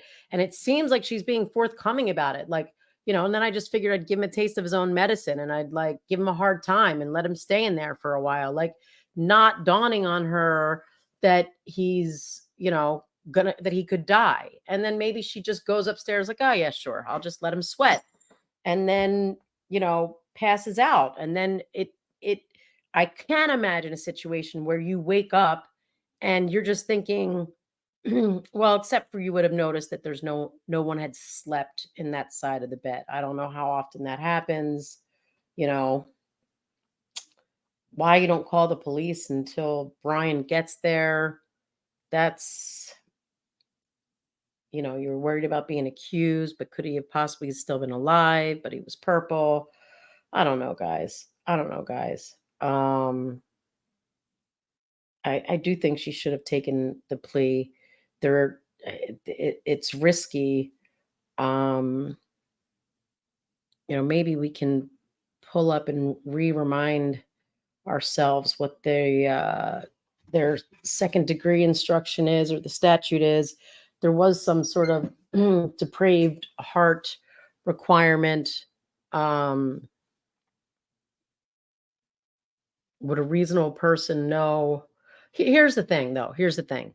The whole, I left a space so he could get out, and he took his two fingers, and then I hit the fingers with the bat. Those all sort of, go against each other. And maybe she made this two fingers thing up after the fact to show like that she really did think the two fingers could come out. And I don't know, I don't know. But I don't think it is depraved. I didn't think it was depraved heart based on what I knew before the last round of motions, about the bat, about the throwing, about the texts. I still don't know that I'm convinced by the state's narrative, because like I said, it's super easy to like start putting this whole picture together like I did and like I shared, like, oh, what? The fight with the brother? These texts are with the brother, and what the hell's going on with, and now it sounds like she planned to kill the guy and she's having an affair with his brother. But that's the exact thing that Bob and I are always telling people, don't do, like jump to conclusions based on the state's, the state's version of events. Like, we don't know the context. I do think those texts were super spaced out, but I could be wrong. And there could be a whole different explanation for this fight with the boyfriend. So, but initially I didn't think it was a depraved heart. Yes, as Afton says, it's in the video, she is psychologically torturing him. I mean, yes, she's definitely like, this is how I feel, and go fuck yourself, and how do you like it now, and ha ha ha, and being, like, and like I said, she sort of admits that that's what she was trying to do. I just don't know if she really knew there was a risk he could die from that, and therein lies the rub. But let's keep going.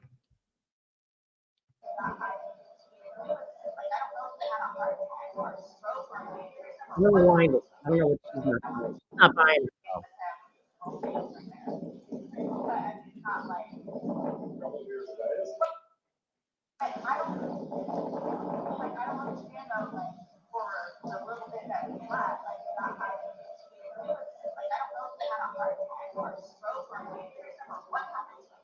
So were you guys together all day yesterday? Okay, here, like you, neither of you left the apartment yesterday? Okay.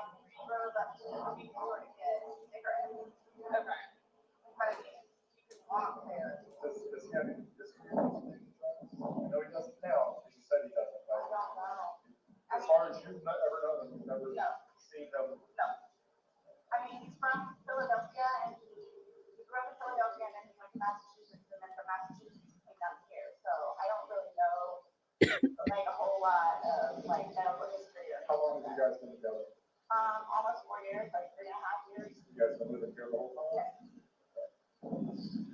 You've never been to the doctor or to the hospital during that time? It's weird because they're asking these questions like they don't think someone could die in a suitcase for that long.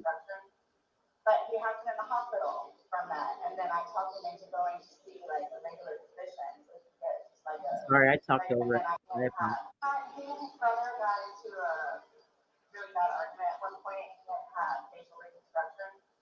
But he has been in the hospital from that, and then I talked him into going to see like a regular physician, so he could get just like a regular like checkup thing. Yeah. But there were no red flags. How long ago was that?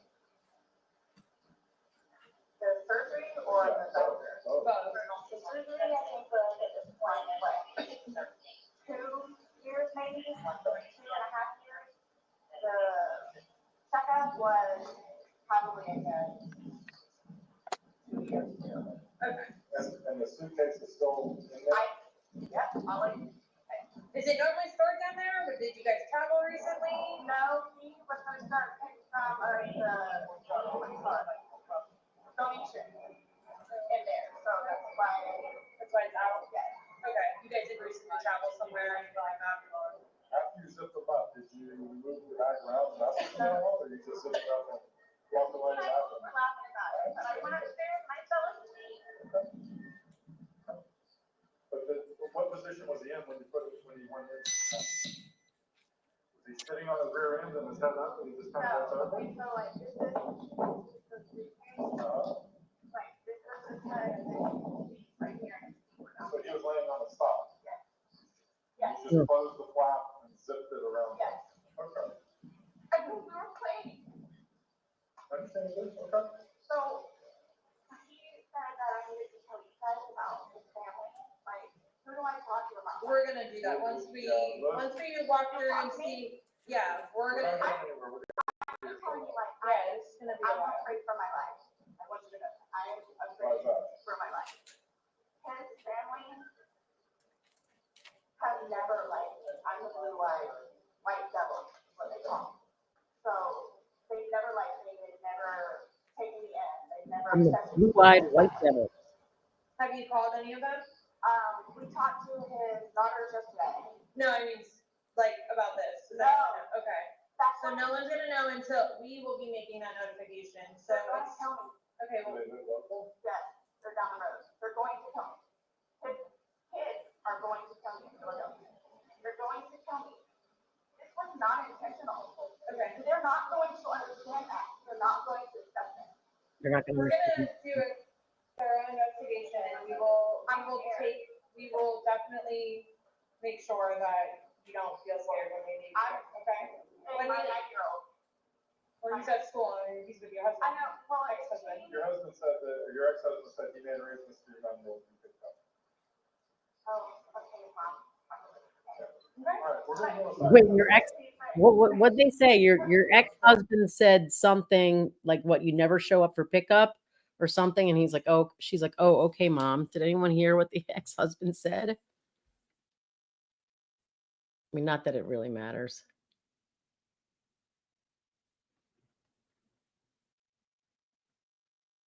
Oh, and Mr. Mercedes, by the way, was great. Great. If you haven't watched it, you should give it a try. So I know what's going on. I'm gonna try to see what they. Your husband said that, or your ex-husband said he made arrangements for your mom to pick up. I don't know. There's something about you never pick them up or you're never. We'll go aside if that's okay. Of course. Yes, ma'am. All you have to do is get their attention if you have a question, you need to talk to us. He's standing right there, she'll be right here. Yeah, okay, but when you guys tell me, like, so you're telling me like, you won't call whoever it is without telling me, right? I mean, I have all their phone. We're not calling, we're not making phone calls, we're actually gonna speak to them in person. We That'll are. be later on. It'll be later. Prior to us making any I'm calls. not gonna be here. They're going to tell me. You're not gonna be there, all right. Before we leave. Okay? This was. Okay? Okay. Thank you. Just stay seated, okay, Sarah? I know you're panicking, okay? Just relax. We'll come and talk to you. We'll keep checking on you.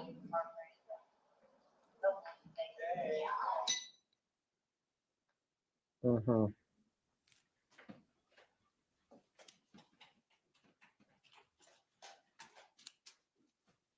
Oh, another guy popped in. Every time they turn off the lights, maybe there'll be like a new guy on the other side.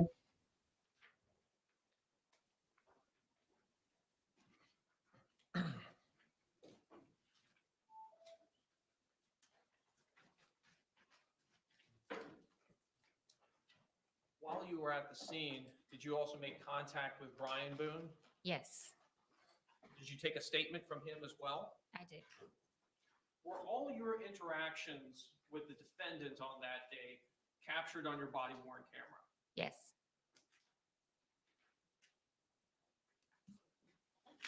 I have no additional questions at this time. Thank you. Any cross-examination? No questions, Judge. Is this witness released? Oh, you did have all those all four of them the whole time? All right. You're released, not subject to recall, ma'am. Thank you. I only saw the two guys. Can It's the so parties weird. approach for a moment?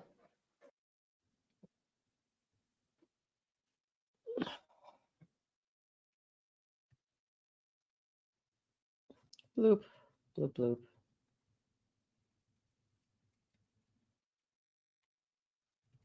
Do not have any discussions among Sarah's up. similar instructions that I've given you previously this time. We're going to go ahead and take that afternoon regularly scheduled break. I'm going to ask you to come back here in 15 minutes at 3:37. I'm going to ask you to follow that. Thank you. Bless you. State anything else we need to address? No, Your Honor. Defense? No, you're All right, we'll be in a recess till 3:37. Thank you very much. Maybe it was the zoom of the camera is why I didn't notice the other two students. All right, so what are you guys' thoughts as of right now? I mean, I don't know.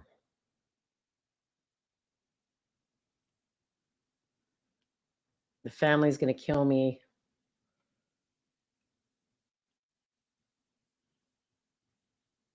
It's probably like a 15-minute thing, I would assume. Live court is on a short break, people. I'm kind of wondering, like, when Bob's going to leave, because he said it's an hour and a half to the airport. An alert just came up on my phone that Bob and I are supposed to be in the Berkshires. But he's got the flight is 7:30 and it's an hour and a half away. And I'm assuming he wants to get there an hour early. So we'd have to leave at 5. So I wonder if he's going to take off at like 4:15. I mean, most of his shit's already packed here, so it's just a matter of grabbing his stuff and us getting in the car. So you guys have to let me know what you want to do. If you want me to just leave the stream open with Mandy and Dizzy, and you guys can continue to chat, assuming that Bob gets. Oh wait, no, it's the same time in Florida. Bob gets here and we've got to leave for the airport, or I've got to leave to take him to the airport before this is over. So I'm sure one thing for sure, as soon as he gets in the car, he's going to call me and be like, all right, I'm in the car, I'm heading. So you guys can let me know what to do, what you want to do. And as I said, you're getting me for the live tonight with Bob's notes. The plan is that we're going to go over his chicken scratch while driving him. His handwriting, mine's bad. His is worse, in my opinion. I have a really, really hard time making out his writing. I'll leave the stream. That'll be the plan. And then I guess after I drop him off, come back and do the update live stream.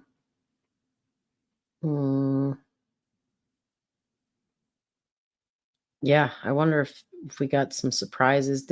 Did Bob tweet anything out on the break? I'm assuming he didn't go live because like I talked to him briefly, and then when I called him back, he was still available. So for those of you who weren't here earlier when I said this, Bob called me during the break from Delphi, and he says, I think one of us needs to stay. This is happening on Saturday. And I decided that, we can't miss Saturday. So I said that I would stay. And so I'm going to be taking him to the airport. I'm going to do the live when I get back from the airport with the update from today. And then I'll give you guys the update tomorrow after court. And did you say it's a half a day?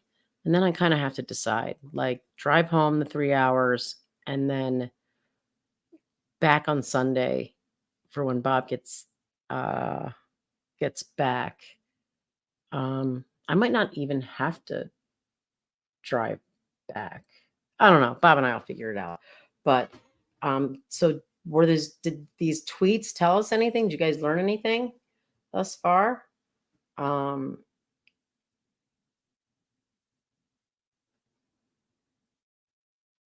So Mavka says she watched the 2019 body cam and realized he shows zero signs of distress in the suitcase.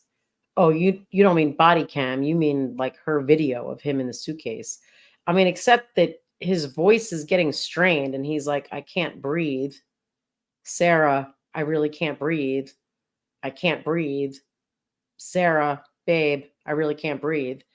I mean, Allie is really not a planner, Meg.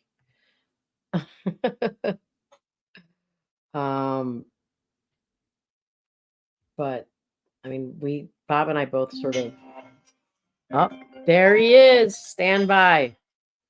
Hey, babe.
All right, so they're on a lunch break. He is going to leave at 4, be here at 4:30. I'm like, is anything exciting happening? And he's like, I gotta go. I'll tell you later. So, and don't forget to cancel your flight, which is what I have to do now. Yes, Meg. Yes. We actually almost got one for our practice. Like, we were like, all right, we do have a lot of cases in other states. Like, screw it. Let's just do it. Like, we were thinking about it.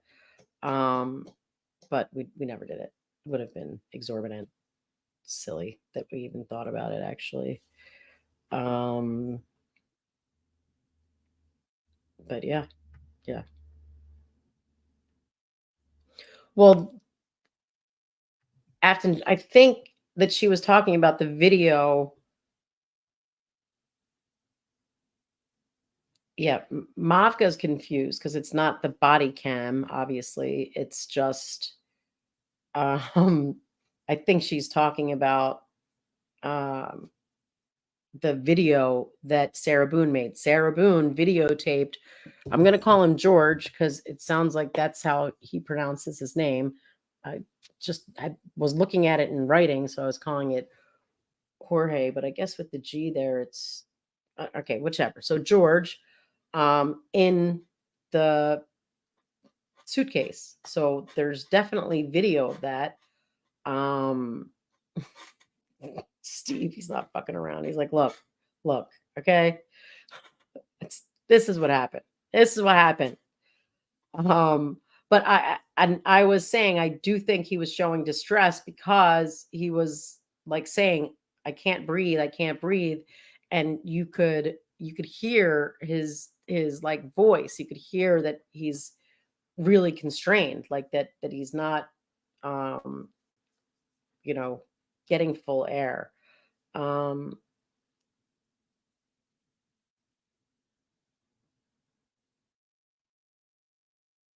Okay, so I don't know, maybe I'm mixed up. I don't know what the old body cam video, there was actual body cam video of him in a suitcase at some point, like that actually exists, a different time.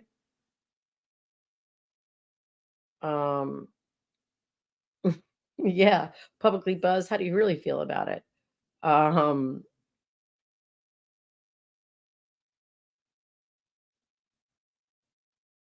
um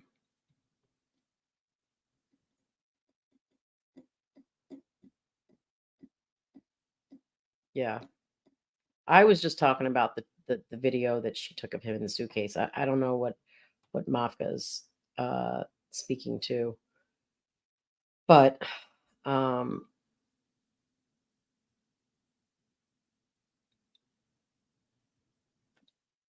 I mean, we don't know where um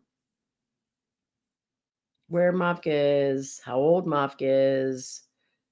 Maybe he or she is talking about something completely different, or just could be a language thing. I don't know, guys.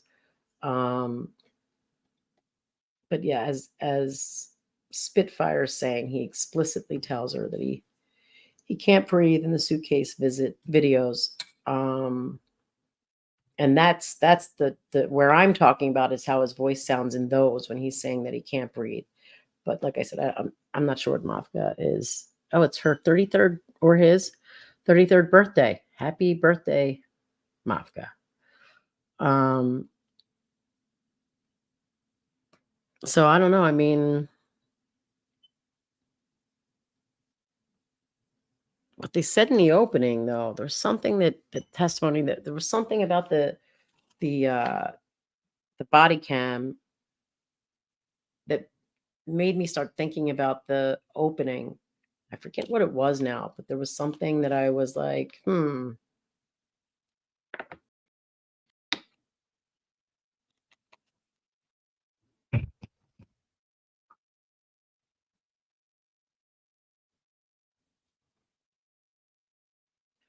Well, but I mean, she definitely would think if she took him out, there's going to be some backlash if she did all that. Do I have any boop boop? I do have a little. We do. Look at that. Do. Wow. Way to go, whoever said that. Forgot we had those couple seconds.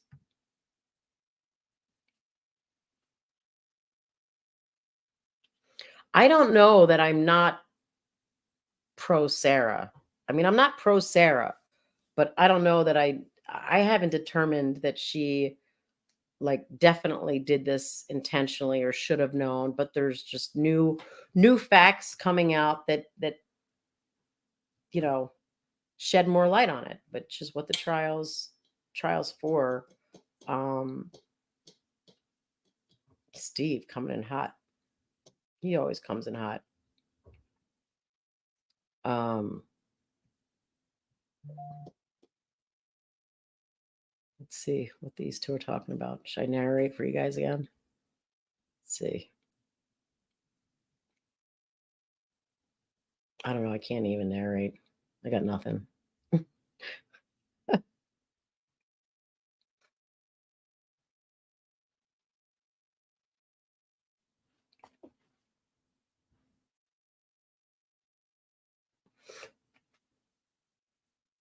As Mavka explained, can someone tell me what is on this 2019 body cam? I don't know what we're even talking about.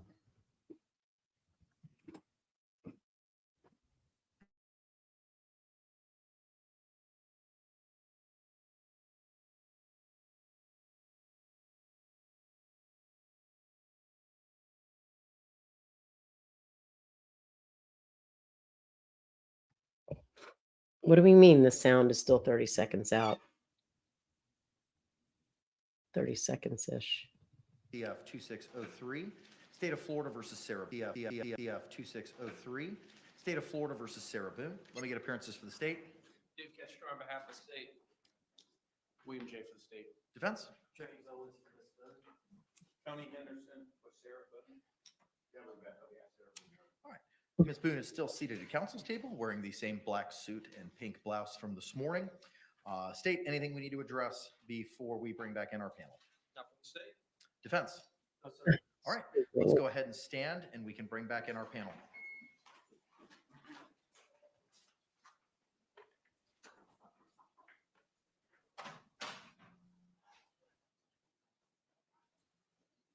So that's what she's saying. She's saying that this tone, or he, sorry, Mopka, I'm going to just assume she, because A's at the end of names, you know, that's what I'm going with. You will bring the jury. You will bring the jury. We will bring the jury. That the way he was saying, babe, I can't breathe, babe, I can't breathe, that I'm saying, like, I heard something in his tone that made it seem like it wasn't like a full breath, or maybe I'm not describing it right. And she's saying that he was using that same tone when he wasn't distressed. So I shouldn't be taking that to mean that he was stressed in the way he was, you know, in his, I mean, to me, it wasn't like the tone as much as to me, it sounded like his voice was literally like he was in distress. The way he was saying it wasn't like, you know, like, which is almost more the not yelling, you know, whatever. I'm trying to keep you guys from bickering over there, but Steve's on fire, so we'll leave it be.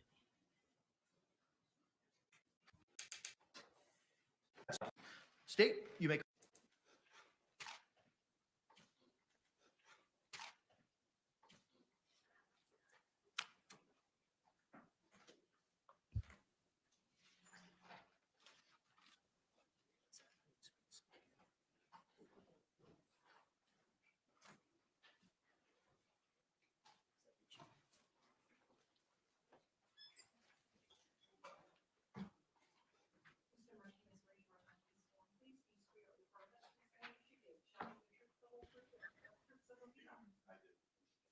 Sir, good afternoon. Can you state and spell your name for the record for us?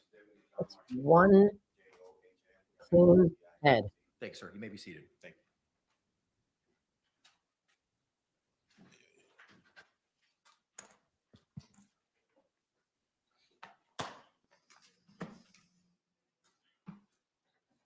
You may inquire, sir. Good afternoon, sir. Good afternoon. Tell us, who is it that you work for? Orange County Sheriff's Office, And what is your position with the Orange County Sheriff's Office? Deputy Sheriff. How long have you been with the Orange County Sheriff's Office? I'm going on my 16th year. Prior to working for the Orange County Sheriff's Office, do you have any previous law enforcement experience? I do. And where was that? I first started my career with the New York City Police Department, And how long were you with the New York City Police Department? about 10 years. And what was your position with the New York City Police Department? I was a police officer. And at the sheriff's office, tell us what are some of your duties as a deputy sheriff? Respond to calls of service. My primary function is the school resource officer. Oh, And sounds like a demotion. continuing training. Yes. Or it's the end of his year. With the sheriff's office. It is. Tell us, how is it that you became involved in this case? I was dispatched to this location. And what was this location? It was located at 4748 France Lane, apartment number 3. And is that here in Orange County, Florida? It is. And when you responded to that location, who did you first come into contact with? I came in contact with Miss SARAH BOONE. Do you see SARAH Boone here in court today? I do. Could you please point to her and identify an article of clothing she's wearing? The lady sitting in the middle with the black blazer. Your Honor, may the Oh, you record love the reflect that the blazer. witnesses Makes me identify look the weird. defendant. Record will still reflect.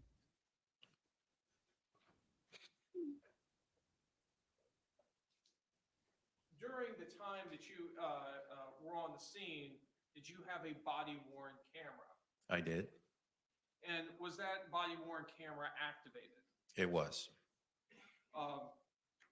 Were all your contacts with Ms. Boone recorded on that body-worn camera? It was.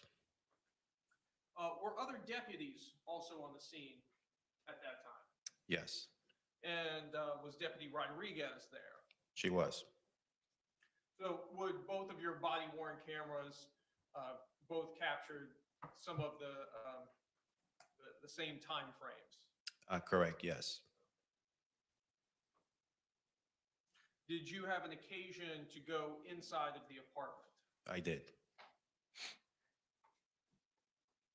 And inside of the apartment, what observations did you make? When I first entered the apartment, I noticed a Hispanic male laying on his back and looks like a small nook dining area.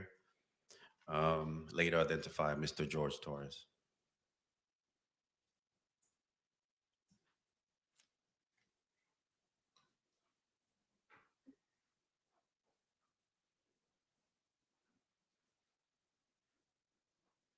Your Honor, may I approach the witness who's been previously marked for identification as states K and been shown to defense?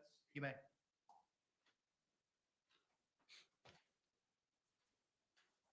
Sir, I'm showing you it's been marked for identification as states K. Do you recognize that disc? I do. Tell us, what is that disc? Is a copy of my body-worn camera. And does this body-worn camera fairly and accurately depict the a portion of the events that took place on February 24th, 2020? It does. And are those your initials on the disc? Yes, they are. Your Honor, at this time, I'd like to move what's previously been marked for identification as states K into evidence. Any objections? No objection. What was pre-marked as states K will be received into evidence without objection as state 7.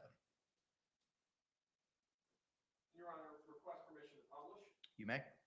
Madam Clerk, can you dim the lights?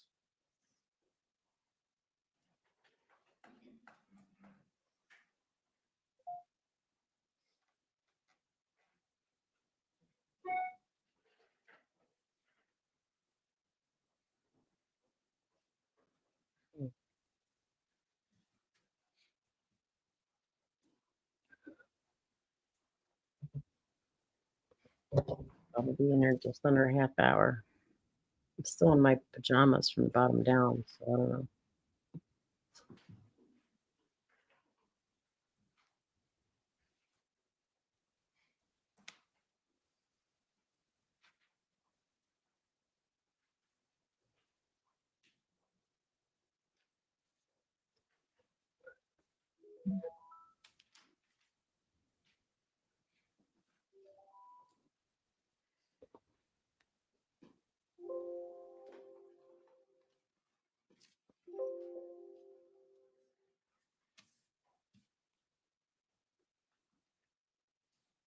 They have not shown the video from the cell phone yet.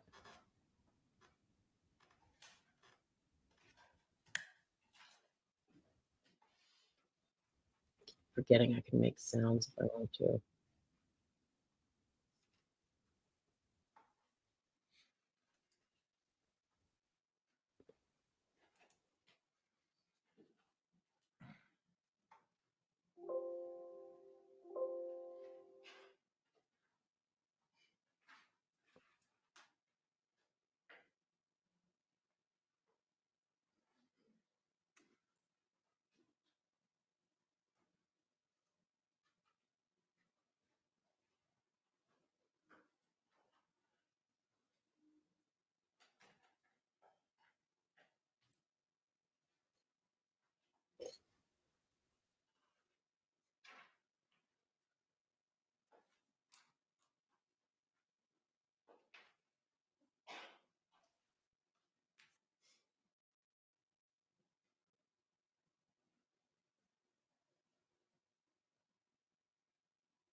They're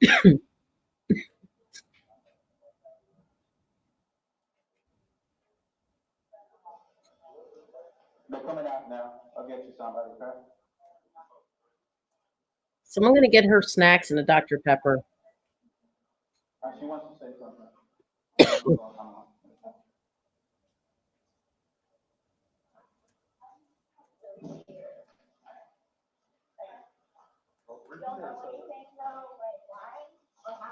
So that, we will not know the answer to that because we're not. So once that office, they'll have what's called an autopsy. Yeah. That'll be first thing tomorrow morning. I'll know a lot, hopefully a lot more tomorrow morning as far as him. But I cannot, there's no way I can say how, why. So just by looking at him, like, why is he purple? That's normal when someone passes away.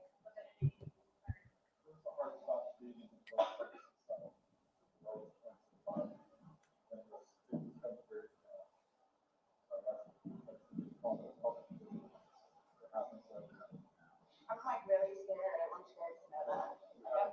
Well, you have all these evidences, so while we're here, nothing's gonna happen. Before we go and make any notification, you'll have plenty of time to leave or do what you need to do.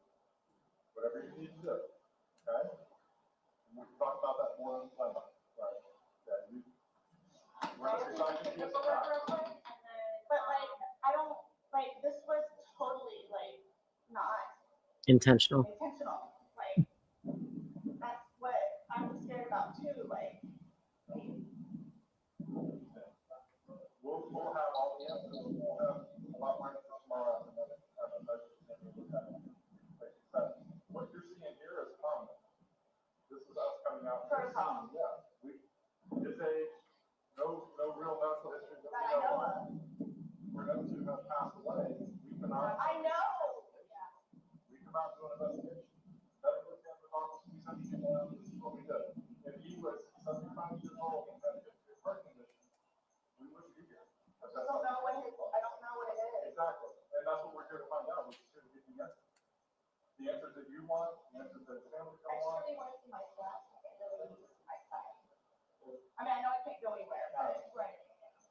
So do I just like sit out here and wait for you guys? If you would, yes, please. Anybody else have you to show up or everybody's here that needs to be here? My team's here that needs to be here. The medical examiners will show up when we call them, but we're not ready for them yet. So they're gonna take him, they're gonna take the photos, take him, but that's towards the end of it. And they'll be called well in advance when we're ready for them, but we're not ready for them at this point. So we won't be calling them quite yet. Okay? So like I said, I gotta go do some paperwork. I know they're gonna chat with some people, and then we're gonna come back and talk to you if you're okay with that. So just give us a little bit more time. Like I said, and we don't do that.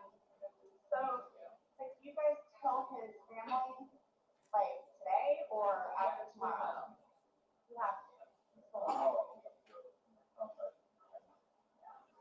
can't believe they haven't told the family yet. Investigation is pretty much complete here. Once we leave here, we will be going to. But again, you'll know, I'm not gonna just go and do it without you knowing, you'll know. I'll talk to you prior to doing anything like that. But how, I mean, I understand what you guys and how you do it, and, you know, so, but like, what are you just telling us? What are you telling parents? Like, what's the reason as to why? You tell them what we know about them. You tell them the truth. And that we're gonna be waiting for the autopsy results, and I will get the autopsy in the morning. And hopefully the doctor will be able to give me some of what they think and see. Give them their number, they can contact them, get it, you know. So yeah, they're gonna know what we're here, what, you know, what we're investigating, and that we're still. They're gonna think I killed him. Why would you? They always have said that. They've always have said that. What have they I said? told you, it's because I'm the blue-eyed white dragon, that's what they call me. Because they don't want him with me. So he's basically just not really been around his family because he chooses me over them. Even after I encouraged him numerous times to go there and see his family.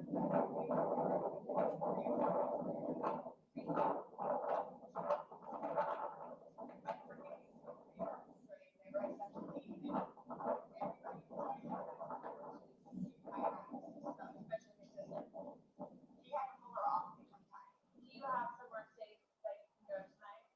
Both my parents are deceased, my grandparents are deceased, my aunt and uncle are deceased. I got notice. I have a brother that's in the Marines, and I got another one that's in jail. Unless you run it as Marine local? No. Well, he's in Altamont, but I think he's doing whatever Marine he's doing. But the only way. Your phone's inside, correct? Yes. Does he have a phone? No. He doesn't. He used my phone. He uses your phone. The sheriff phone. So the only place I could go is over to Brad's house. I don't think I have a problem with it.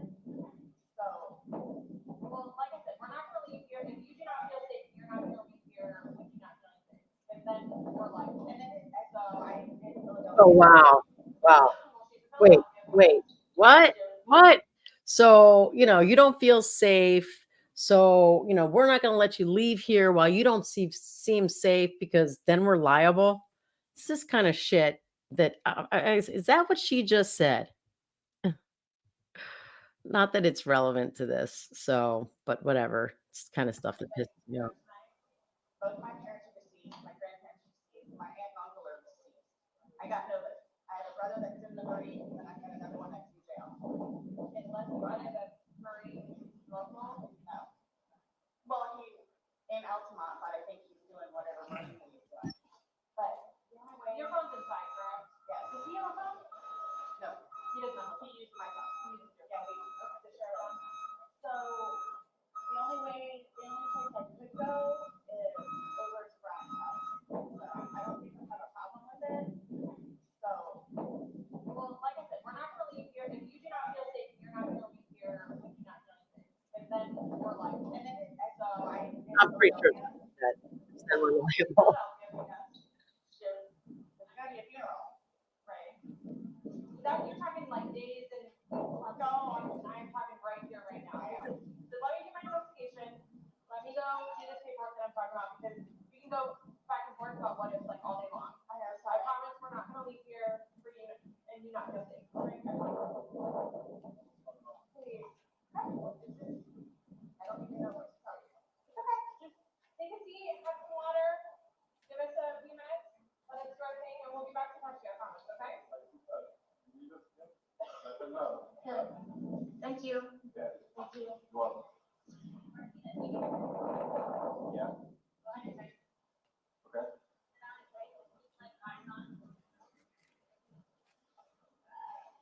You have anyone in there? There's nobody here, just me. Okay, that's fine. You're right there, right? Yeah. Sit there and take your time. I have relief coming, so just wait.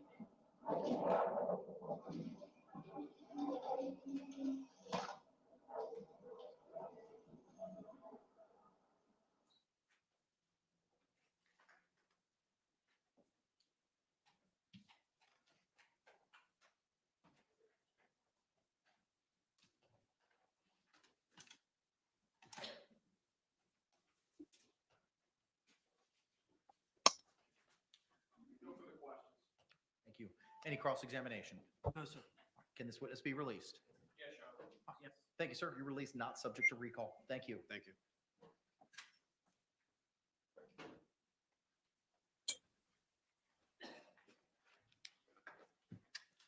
State, you may call your next witness. State would call Melissa Roughgarden. Melissa Roughgarden.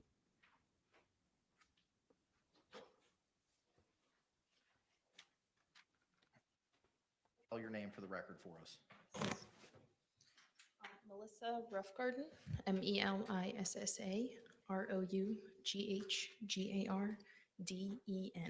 Thank you. Counselor, you may inquire. Ma'am, who do you work for? I'm employed with the Orange County Sheriff's Office. And what is your position with the Orange County Sheriff's Office? Currently, I am a forensic biologist with the forensics unit. Prior to this, I was a crime scene investigator for 5 years. And how long in total have you been with the Orange County Sheriff's Office? About 6.5 years. And tell us all the positions you've held during that time. Those two, a crime scene investigator and a forensic biologist. Let's turn to your work as a crime scene investigator. What does a crime scene investigator do? We respond to crime scenes. We photograph and document those crime scenes through photographs, notes, and sometimes sketches. We collect evidence, we process the scene, and then we do further processing to that evidence back at our forensics lab. When you say process the evidence or process the scene, can you tell us what that entails? It depends on the scene and the evidence, but it includes the photographs. We also take swabs for potential DNA. We can also do testing for possible blood and things like that. We also process for latent fingerprints, among other things.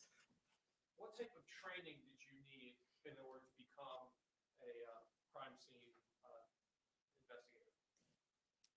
Upon being hired with the sheriff's office, as a CSI, I completed a 16-week training program, which includes in-house processing, as well as going out to crime scenes with trained crime scene investigators to observe and then assist, as well as taking on calls with the trained crime scene investigator. Approximately how many crime scenes have you processed in the course of your time as a CSI? It would be hundreds. I don't know the exact amount. Were you working in this capacity as a CSI on February 24th, 2020? Yes, I was. And tell us, where did you respond out to on that day? I responded to 4748 Franz Court, apartment 3. And is that in Orange County, Florida? Yes, it is.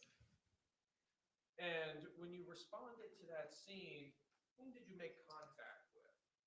I made contact with the homicide detective, Chelsea Kepsel. Did you receive information from the detective? Yes, that it was a death investigation. Did you walk the scene with the detective? Yes. And tell us, what does it mean to walk the scene with the detective in a homicide? We go into the scene and just observe. We don't interact with anything and discuss what we see. When you walked this scene, did you see George Torres? Yes, I did. Where was he located? He was located on the floor in the living room of the apartment. Did you, with the detective, identify potential items of evidence to be collected? Yes. You had mentioned previously about documenting scenes with photographs. Was that done in this case? Yes, it was.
approached the witness what's been marked for identification as States M and been shown to defense?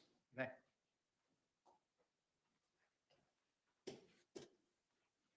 Ma'am, I'm showing you what's been marked for identification as States M.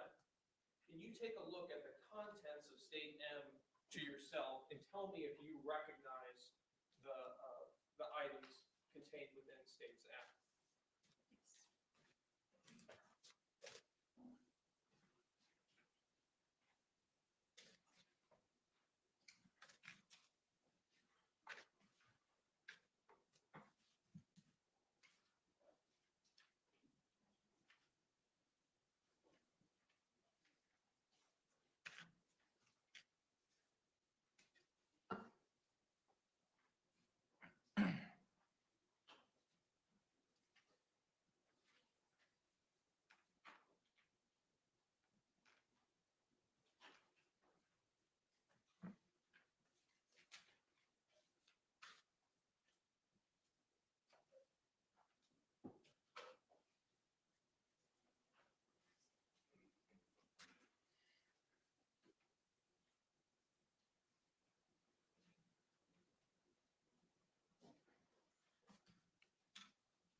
Do you recognize the contents of States M?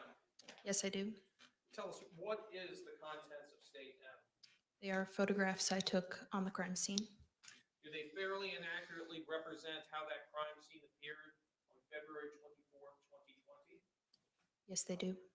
Your Honor, at this time, I'd like to move what's previously been marked for identification as States M into evidence. How many photographs are there? Do you have a total? 111. No objection. All right. What was pre-marked as States M will be received into. That's all we got. All right, I got my pants on. I'll be ready to leave. Oh, God.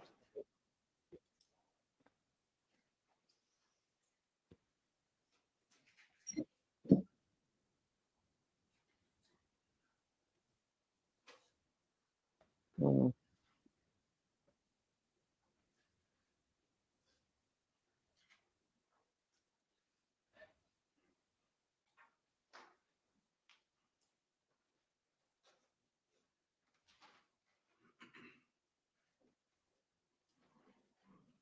And I'm first going to publish to you part of States M.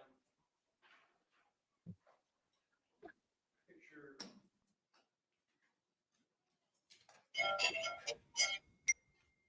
Photo number 4. Tell us, what is this? This is the front door to the residence.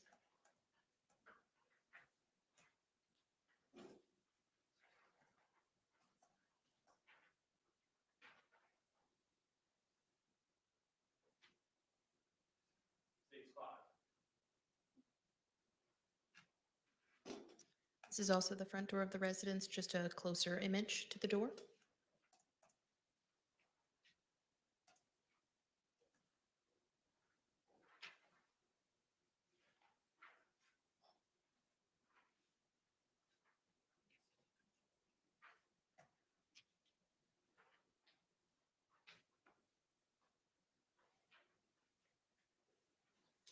When you enter the residence, what is the first area just off to the right of the front door? That would be the kitchen. Showing you it's been marked as States 11. Yes, so this is just inside the door. To the right, there is the kitchen area.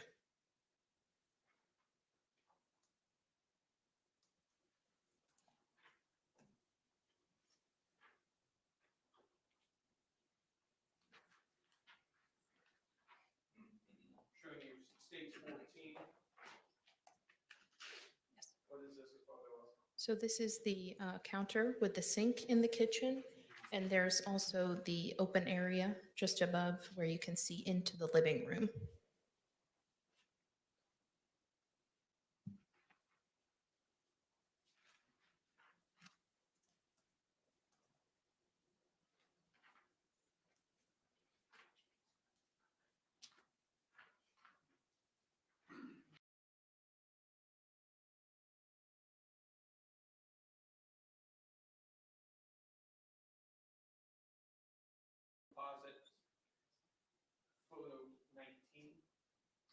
Yes. What is this? This is a hutch inside the kitchen. You can see in the background, that is where that first photo of the kitchen was taken. So that's the entryway. And then this is the hutch, and there is a cell phone on the hutch in the kitchen.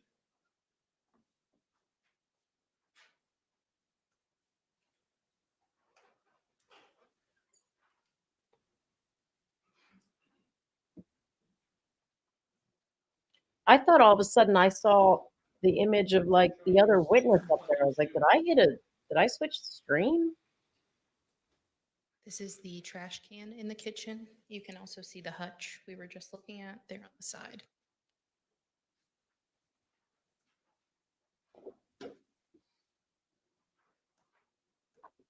Stage 23.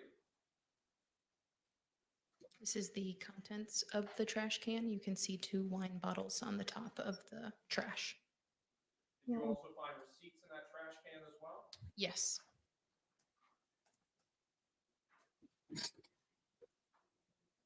Oh, I was muted. Yeah, I was talking to a client on the phone. 25 from the composite. These are those Not the- same wine bottles and 3 Publix receipts that were removed from the trash can. Did you take these items and Oh. collect them into evidence in this case? Yes, I did.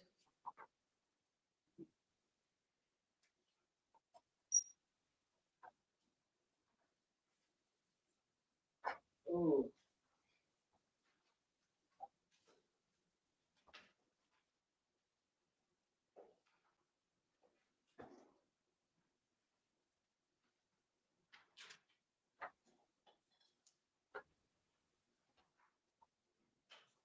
Hey, babe, do you? 32 from the composite. Yes, this is just in further into that entryway. You can see the living room.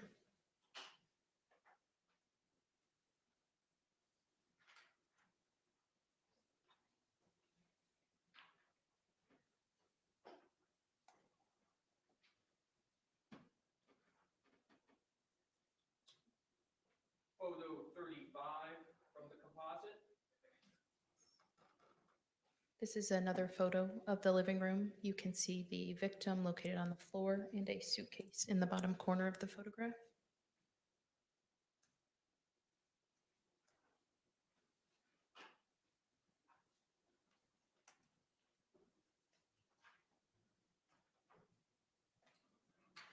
Photo 36. This is another photograph in the living room. This is that wall we saw in the kitchen there with the opening. You can also see a wooden baseball bat leaning against the wall. That baseball bat collected into evidence in this case. Yes, it was.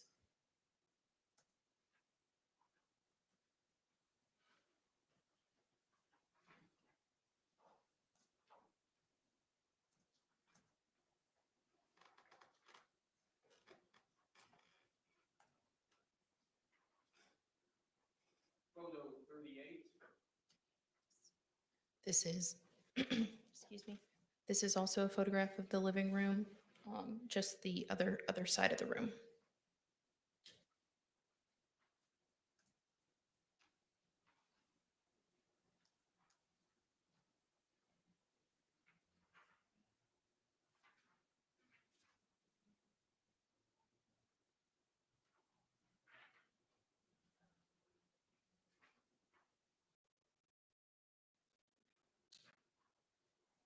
Photo 43 from the composite.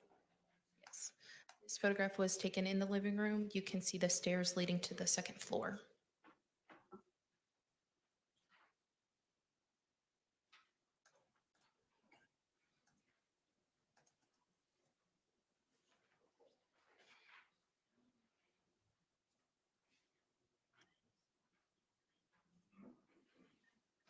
Photograph 45.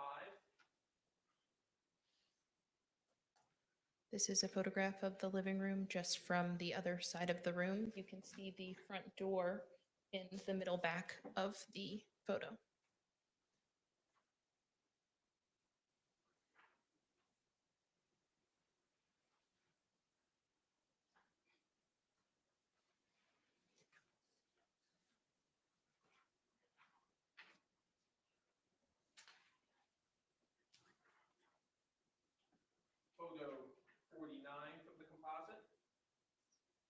This is a more close-up photograph of the suitcase.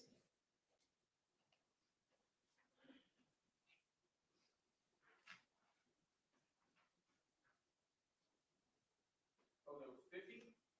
This is a photograph of one of the zippers on the suitcase.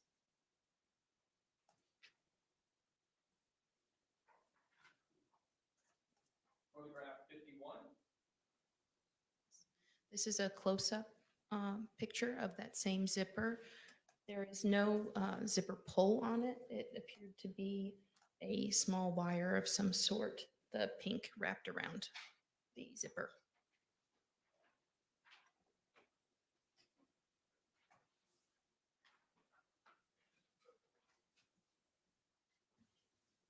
This is the zipper on the other side of the suitcase.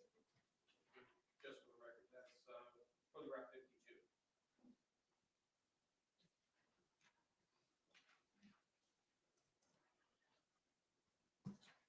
States 53 from this composite. The close-up image of that same zipper. There is also no zipper pull on that one.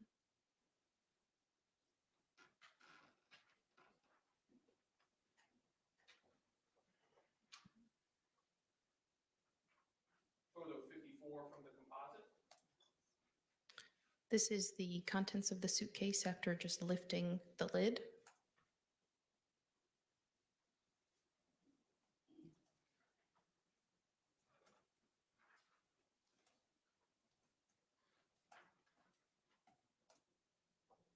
Photo 56 from the composite. More of a close-up image of the items. There were miscellaneous papers and paperwork, some clothing items, and apparent blood inside the suitcase. What items, what apparent blood was inside the suitcase? It was observed on the white cap and a necktie, and there was also visible blood just on the interior of the suitcase. So who cares if I interrupt you guys right now with an update of what's happening at the Delphi trial? Bob just called. He said, now I forget if it's Libby or Abby's grandmother. Becky Patty, is that Abby's grandmother or Libby's grandmother? So she testified, and then the mother testified. No, he's on his way. He's on his way back so I can take him to the airport. He's in the car. And the father testified. And then someone tell me, is Becky Patty Abby's grandmother or Libby's grandmother?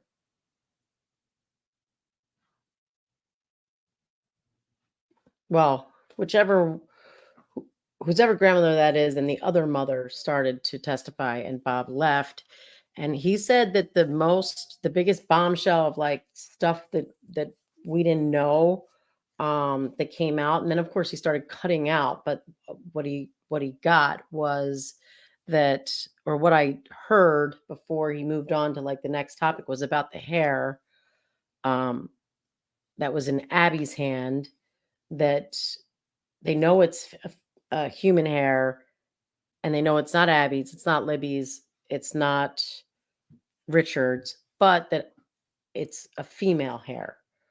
So, and that the state has never done anything in 7 years to even like to compare it to family, to exclude. But I think it's easy to know it's not family, because they probably they could have compared enough of her DNA to know there's not enough markers that it would be family. Oh, did Bob already tweet all this stuff out? So you already know it. But so yeah, Libby's grandmother testified, then Libby's mother, then Libby's father, and Abby's mother was starting to testify. And then when I asked him if anything, like, was there any bombshells in opening, he started to tell me, the first thing he told me was about the hair and that it was wrapped around her fingers, that they haven't tried at all to compare it to anybody else, and they know it's a woman. So that's all I got so far. All right, here we go. Suitcase. It was observed on the white cap and a necktie, and there was also visible blood just on the interior of the suitcase. Photo 57 from the composite. The contents of the suitcase, but you can see the white cap more clearly, and the blood observed on it.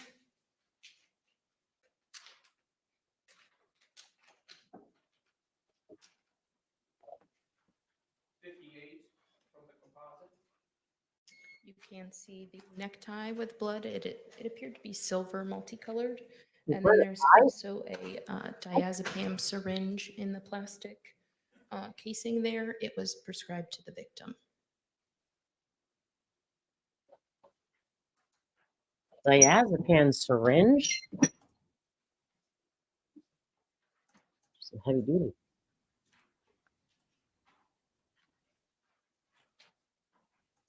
Photo 61 from the composite. That is the miscellaneous papers and paperwork that was removed from the suitcase.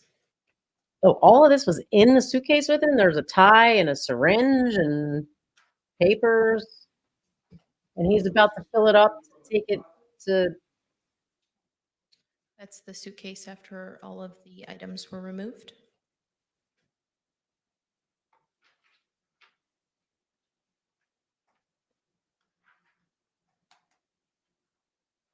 No, I think that would be an anti-anxiety medicine. Yes. All right, we haven't heard anything about his tox screen. I mean, I would assume if, like, we're like, oh, wait, so she shot him up with the diazepam syringe, stuck him in the suitcase, zipped him up, beat him with the bat, and killed him. Guilty. Like, that's all what we're jumping to right now. But I don't know. I don't know. Maybe it does show, because if it was, I don't even know how they would know timing wise, but maybe they would know by the last time that syringe was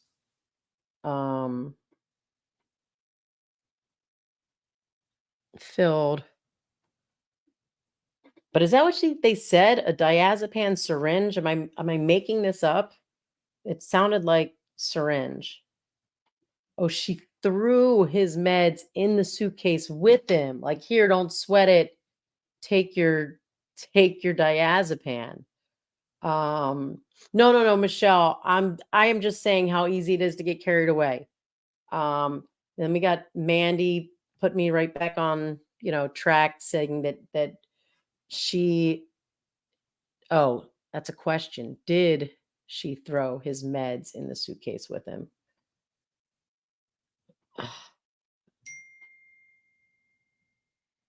Did he say the word syringe? I'm going to go forward a little bit. I could have sworn I heard syringe. Oh, it's right here. What was this? Let's see. See the necktie with blood. It appeared to be silver multicolored. And then there's also a diazepam syringe in the plastic casing there. It was prescribed to the victim. I mean, right?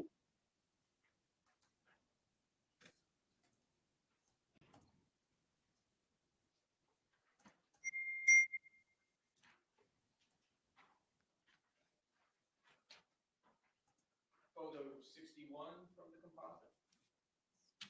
That is the miscellaneous papers and paperwork that was removed from the suitcase. Here, take your paperwork, asshole. I don't know why they're storing paperwork in suitcases. I don't know. That's the suitcase after all of the items were removed. Didn't look that big. Is it that big?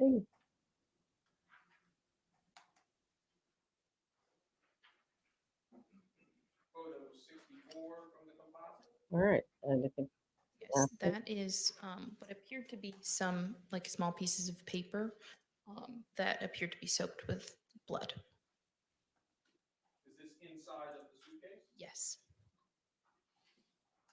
to be soaked with blood.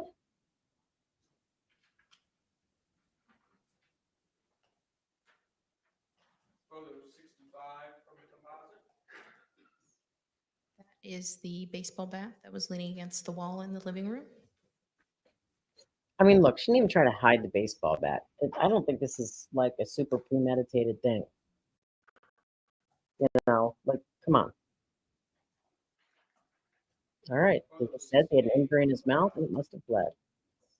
This is back to the stairs to the second floor in the living The room. answers.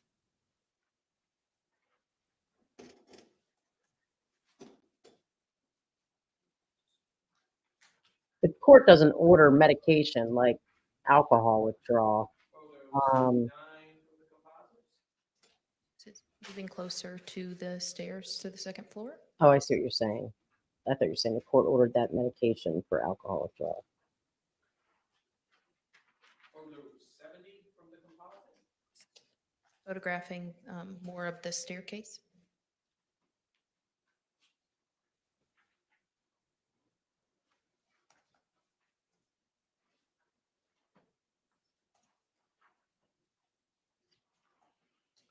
These are the steps leading to the second floor before I proceed up to the second floor. You can clearly see where a suitcase rolled down there.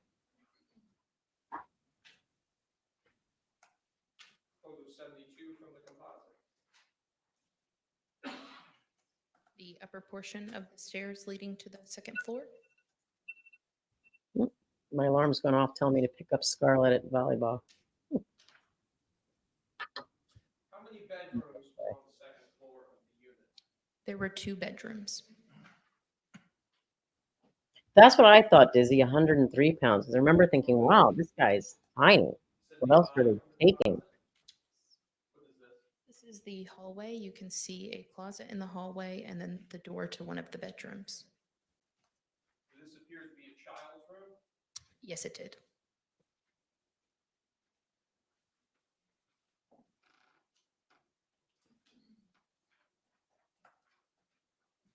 Photo 79 from the composite.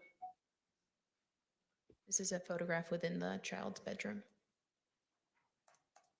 Oh, shit. Cancel my flight. I'm probably screwed. Hold on.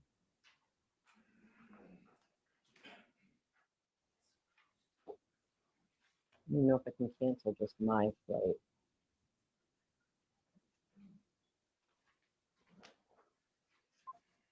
After I checked on too. Photo 86 from the composite. This is the door leading to the other bedroom upstairs.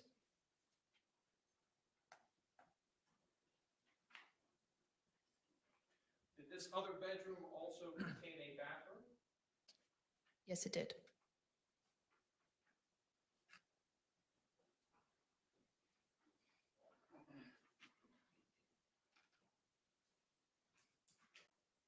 Photo 90 from the composite. This is the bed within that bedroom.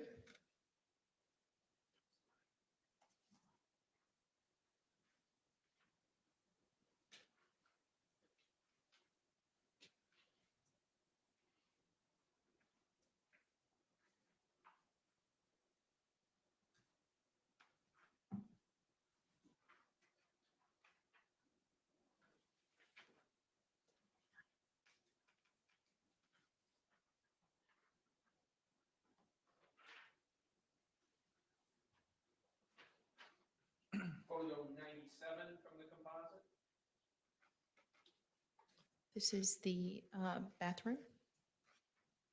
In that master bedroom upstairs. Yes. Did you also have an occasion to photograph the defendant? Yes, I did. You see the defendant here in court today? Yes, I do. Could you please point to them and identify our article of clothing they're wearing? She is right there with a black blazer and a pink shirt.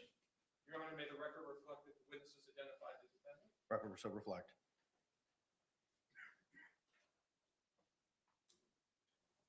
Showing you photo 98 from the composite. This is the photograph I took of the defendant. Why is it that you are photographing the defendant at this point? I collected her buccal swabs, which is a DNA standard from the inside of the mouth, and it is part of our procedure to photograph that person for identification purposes.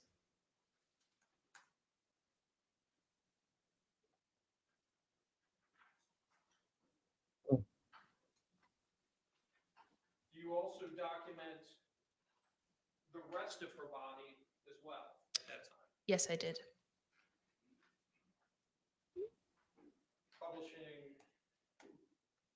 photograph 101 from State's Composite.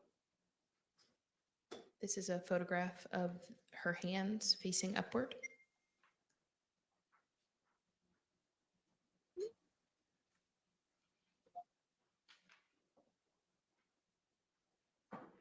Photograph 102. This is her right hand facing upward. Hey. Photograph 102. Her left hand facing upward. Photograph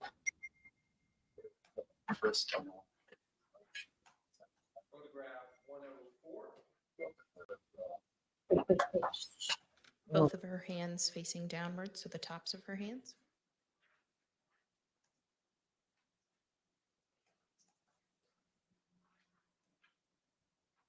Photograph 105. This is her right hand facing downward.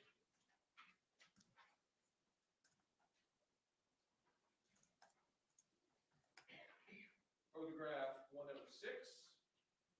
And her left hand facing downward.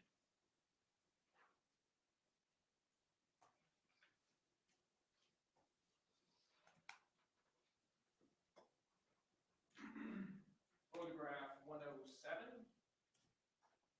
This would be of her right arm.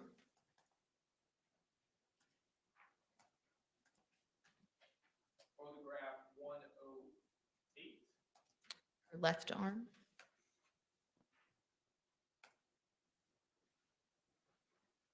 Photograph 109. Her right arm with it facing upward.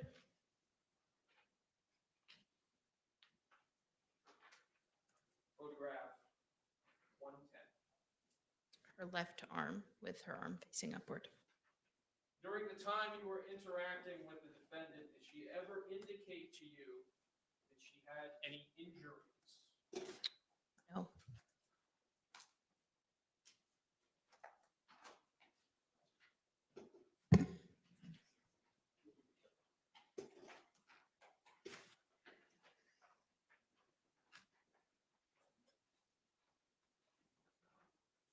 You had previously testified that you also collected physical items of evidence from the home as well in this case.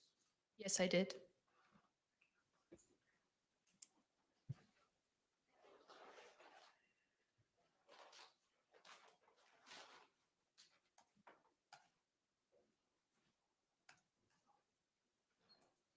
Your Honor, may I approach the witness what's been marked for identification as State C and been shown to defense? You may.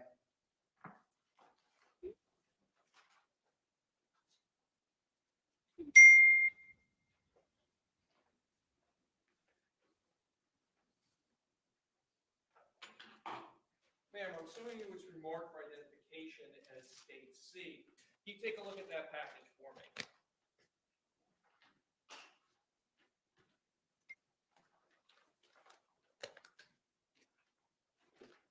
Yes.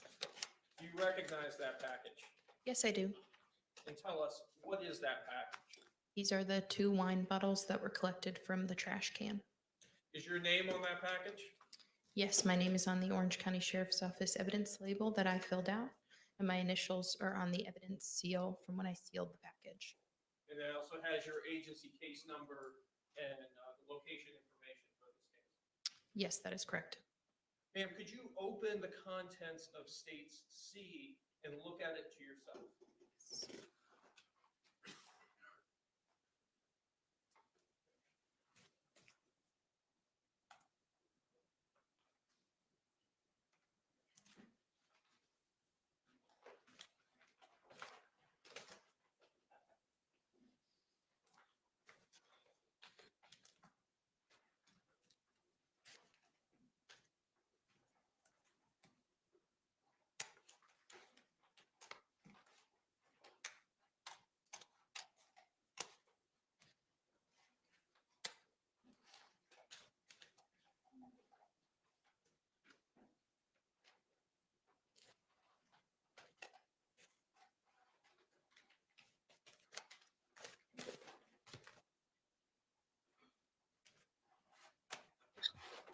I accidentally on purpose delete Bob's play too. Have to pull them out to recognize the item. Did you hear that? How the view from the court.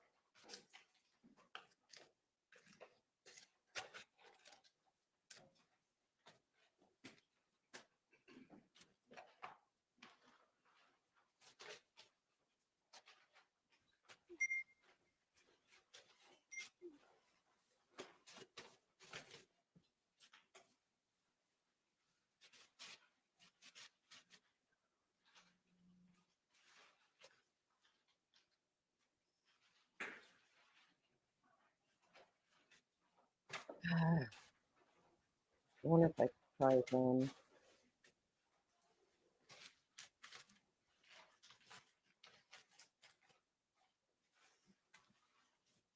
What is the contents of State C? These are the 2 wine bottles that I collected from the trash can.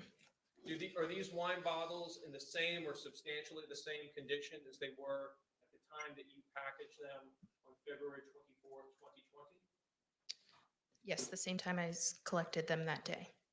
Your Honor, at this time, I'd like to move what's previously been marked for identification as States C into evidence. Any objections? No objection.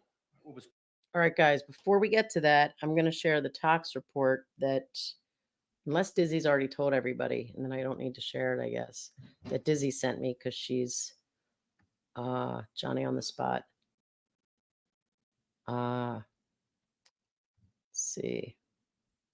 That's not it.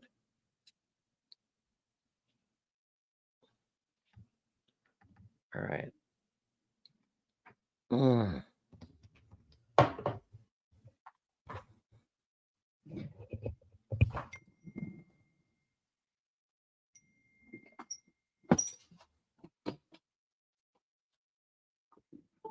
My computer like almost dead.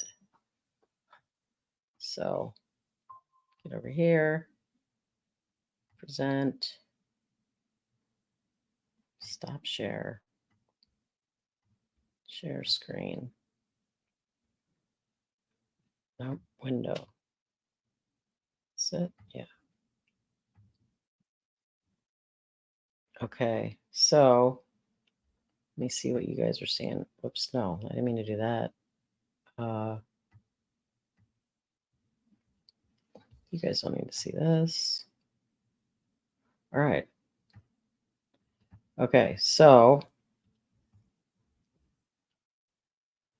42-year-old male, just alcohol, right? The lab report. Oh, so here's the lab report. Oh, why didn't you use my mic?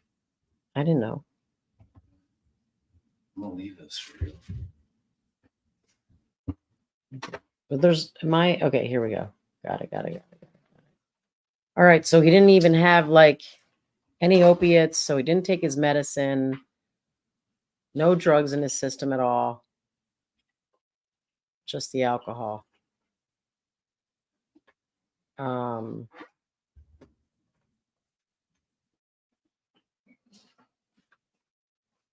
that's it. That's it.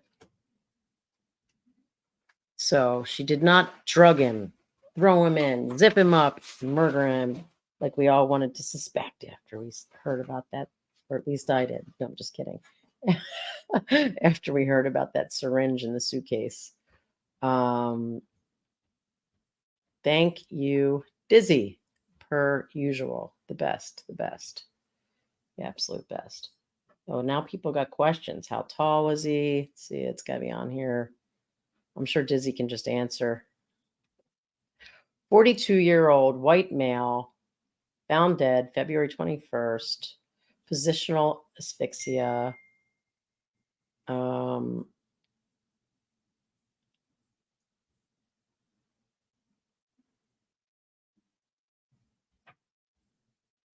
103 pounds. Body. He was 62 inches. 103 pounds. Body mass index is 19. The body is ambient temperature. Rigor mortis or rigor mortis has receded. But you're going to hear from a medical examiner, so they'll get into all that. But there's some questions getting answered right there. I'll switch us back to the stop share screen. Share screen. Here we go. And Pre-marked as state C will be received into evidence as states 9 without objection. oh, yeah. Request permission to publish. You may do so.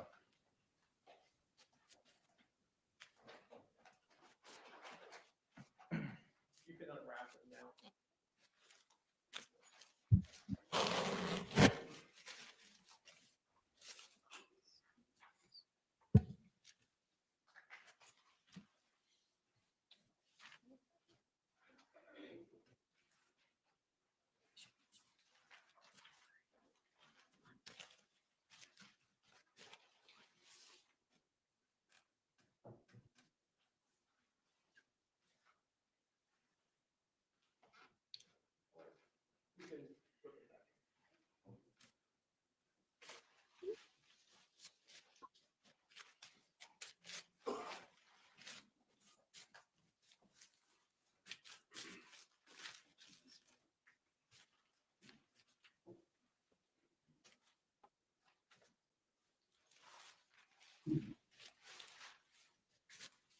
I got to do this right now. Let's see what I got to do.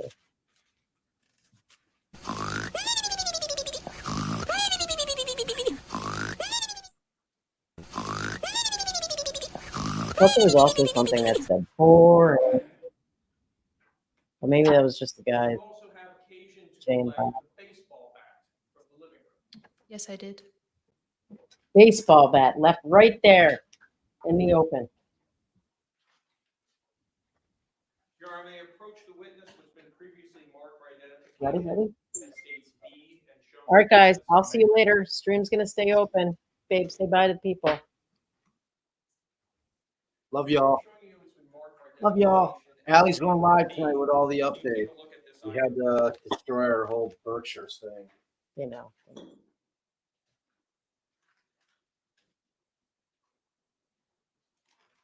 Yes. Do you recognize this item? Yes, I do. This is the wooden baseball bat I collected from the living room. Does this item have your name on it? Yes, it has my name on the Orange County Sheriff's Office evidence label that I filled out, as well as my initials on the evidence seal. It also has your initials and your agency case number as well. Yes, it does. Ma'am, could you open States B and look at the contents of it to yourself without displaying it to the court? Yes.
what is contained within States B? The wooden baseball bat. And is that bat in the same or substantially the same condition as it was at the time that you collected it on February 24th, 2020? Yes, it is. Your Honor, at this time, I'd like to move what's previously been marked for identification as States B into evidence. Any objection? No objection. What was pre-marked as B will be received into evidence as States 10 without objection.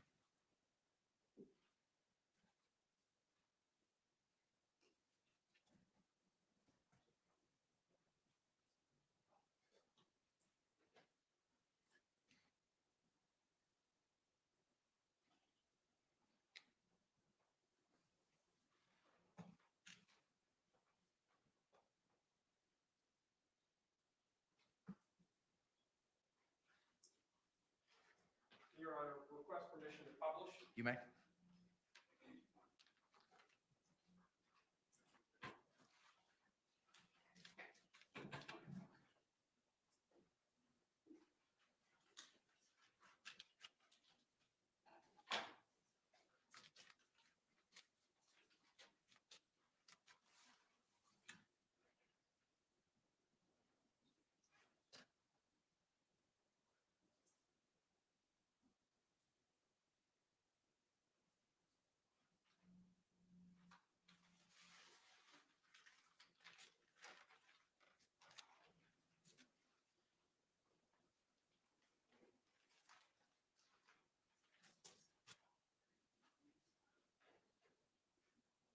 You also had an occasion to collect a suitcase as well in this case.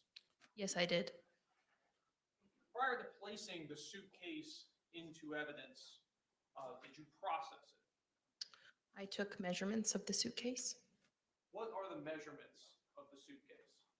It was 28 inches in length, 20 inches wide, and 8 7/8 inches deep. Your Honor, at this time, may the witness step down from the stand and approach the clerk's area. Yes.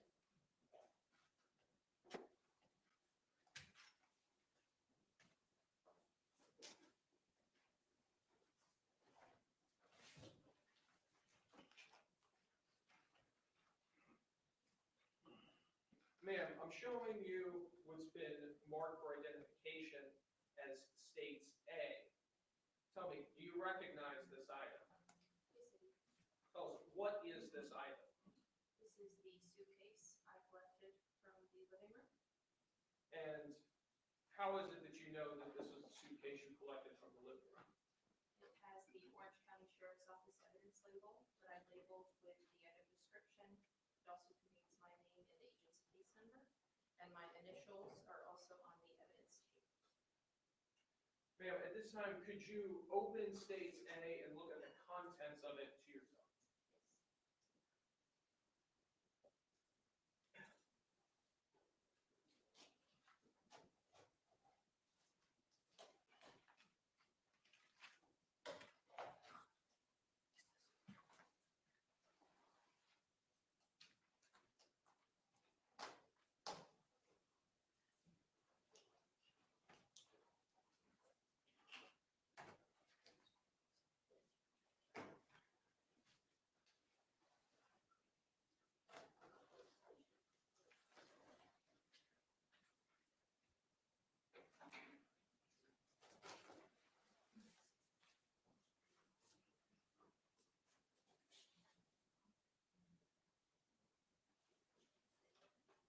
What is inside of States A?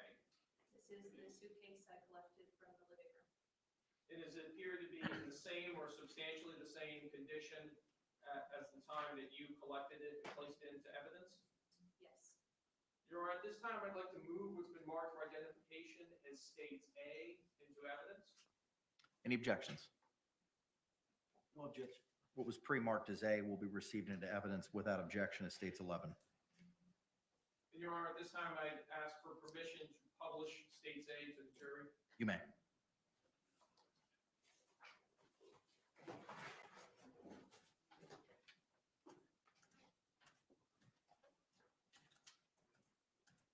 you open the inside of it?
How easy is it to operate the zipper that closes the suitcase?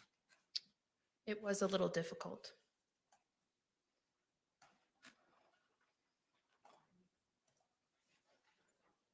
I have no additional questions at this time. Thank you. Any cross-examination? Yes, Your Honor.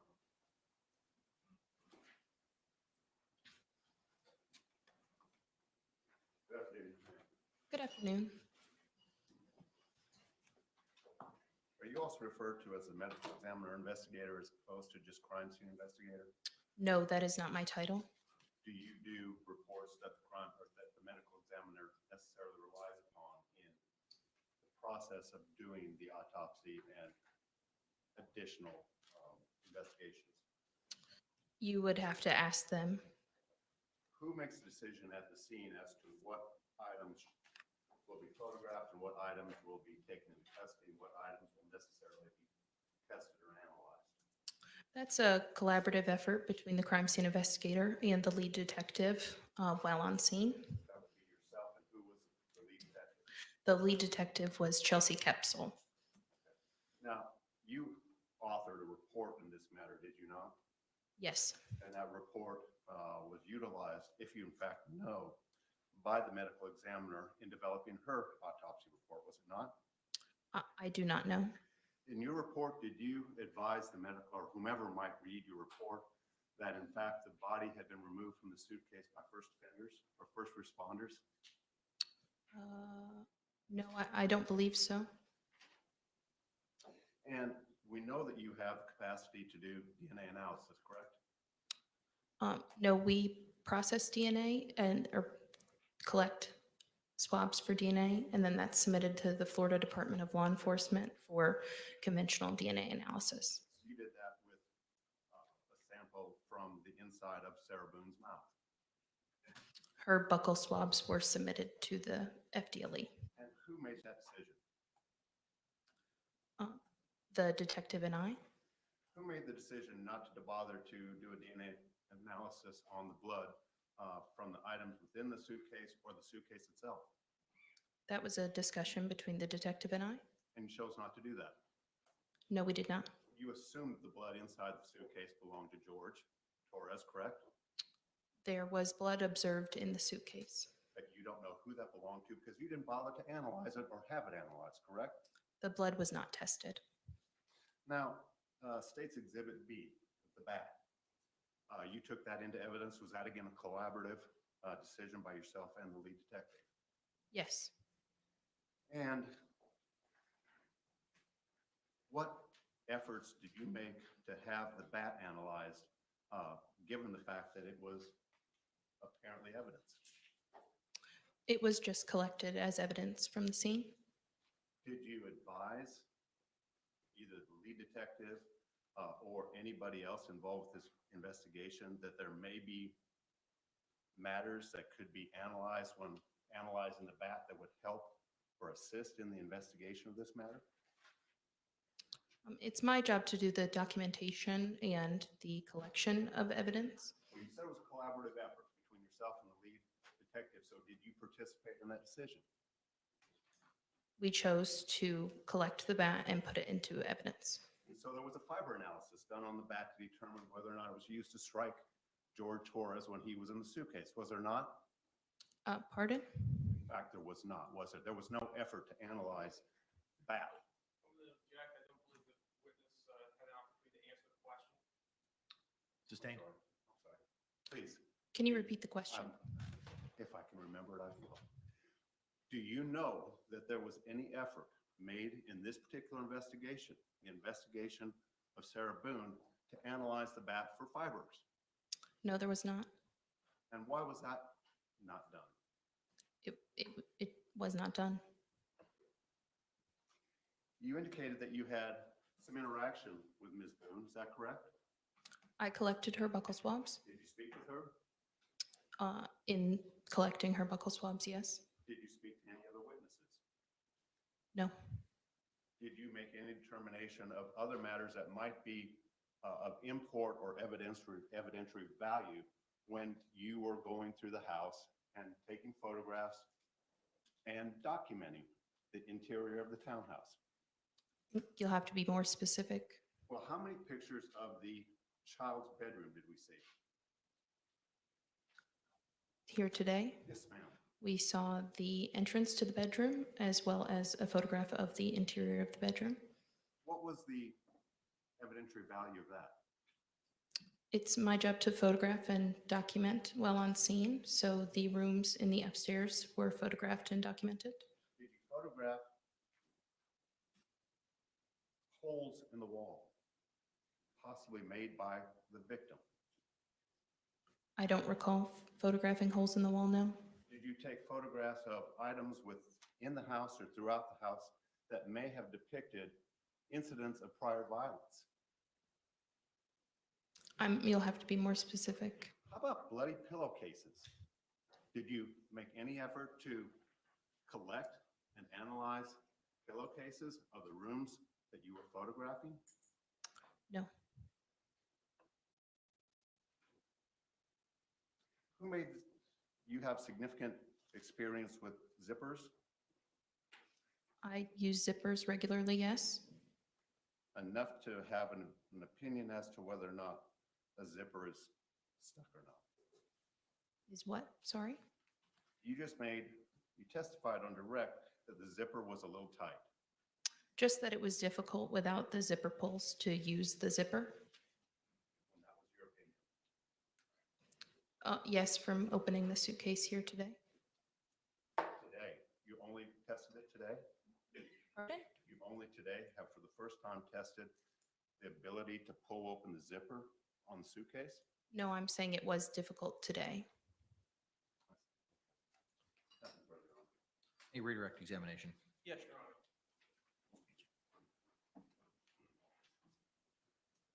In this case, you documented the entirety of the house as you saw it. Yes, So every room in the house, they were all taken overall photographs. walls in the house. In the overall photographs, yes, they weren't all individually photographed, no. And you did not document or note any type of holes in the wall or any type of damage to the walls, anything like that. Not the walls, no. Is that something that would have been documented both photographically and also within your report? Yes, You also, as we've previously seen in the composite, saw the victim where he was laying in this case, correct? yes, Was the victim, did he have blood on his mouth and on his face? yes, he did. Did he have open wounds on his body? There was blood coming from his nose and his mouth. There was also some other areas of like defects noted on his body. You also made contact with the defendant too, as well. Yes, Did you note any other wounds or cuts or anything else that was not documented that you haven't testified to? no, So no wounds, nothing on her. Not that I recall, no. No further questions. Thank you. Can this witness be released? Yes, Your Honor. Mr. Bruns, can this witness be released? Judge, we'd like her to be on call. Subject to recall, ma'am. Thank you.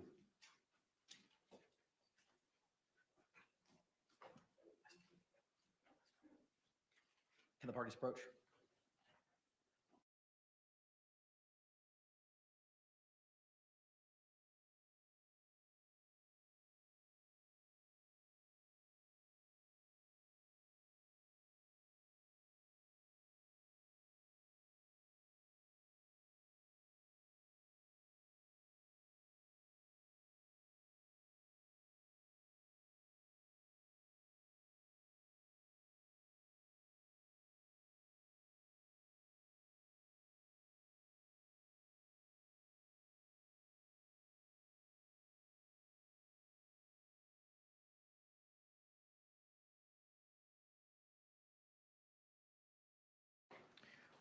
Members of the jury, thank you so much for your attention in this matter. It is 4:52. At this time, we're going to go ahead and take our recess for the evening. Madam Clerk has letters that I have signed regarding your jury service for you to provide to your employer. Court deputy will provide them to you in the deliberation room before you are released for the day. I have a similar instruction to read to you that I gave you before the lunch hour. Jurors, you must not conduct any investigation on your own. This includes reading newspapers, watching television, or using a computer, cell phone, the internet, any electronic device, or any other means at all to get information related to this case or the people and places involved in this case. This applies whether you are in the courthouse, at home, or anywhere else. You must not visit places mentioned in the trial or use the internet to look at maps or pictures to see any place discussed during the trial. Jurors, do not watch local news or read local newspapers. Jurors must not have discussions of any sort with friends, family members, or even your fellow jurors about the case or the people and places involved. So do not let anyone make comments to you or ask questions about the trial. I want to stress again that just as you must not talk about this case face-to-face, you must not talk about this case by using an electronic device. You must not use phones, computers, or other electronic devices to communicate. Do not send or accept any messages related to this case or your jury service. Do not discuss this case or ask for advice by any means at all, including posting information on an internet website, chat room, or blog. With that, members of the jury, I'm going to release you back to the deliberation room for you to receive the paperwork for your employer, and we will see you at 9 a.m. this coming Monday, October 21st. I thank you for your sacrifice and your service.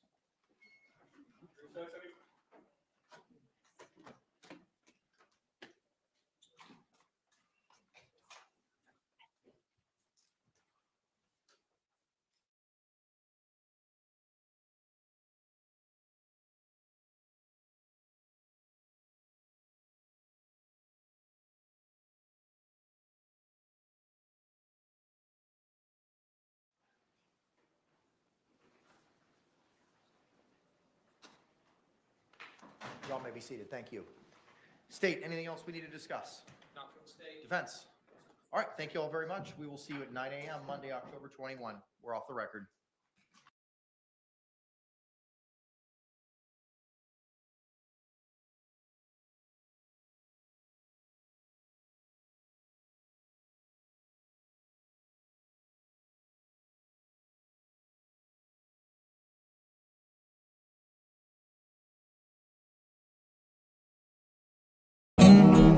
Mm-hmm.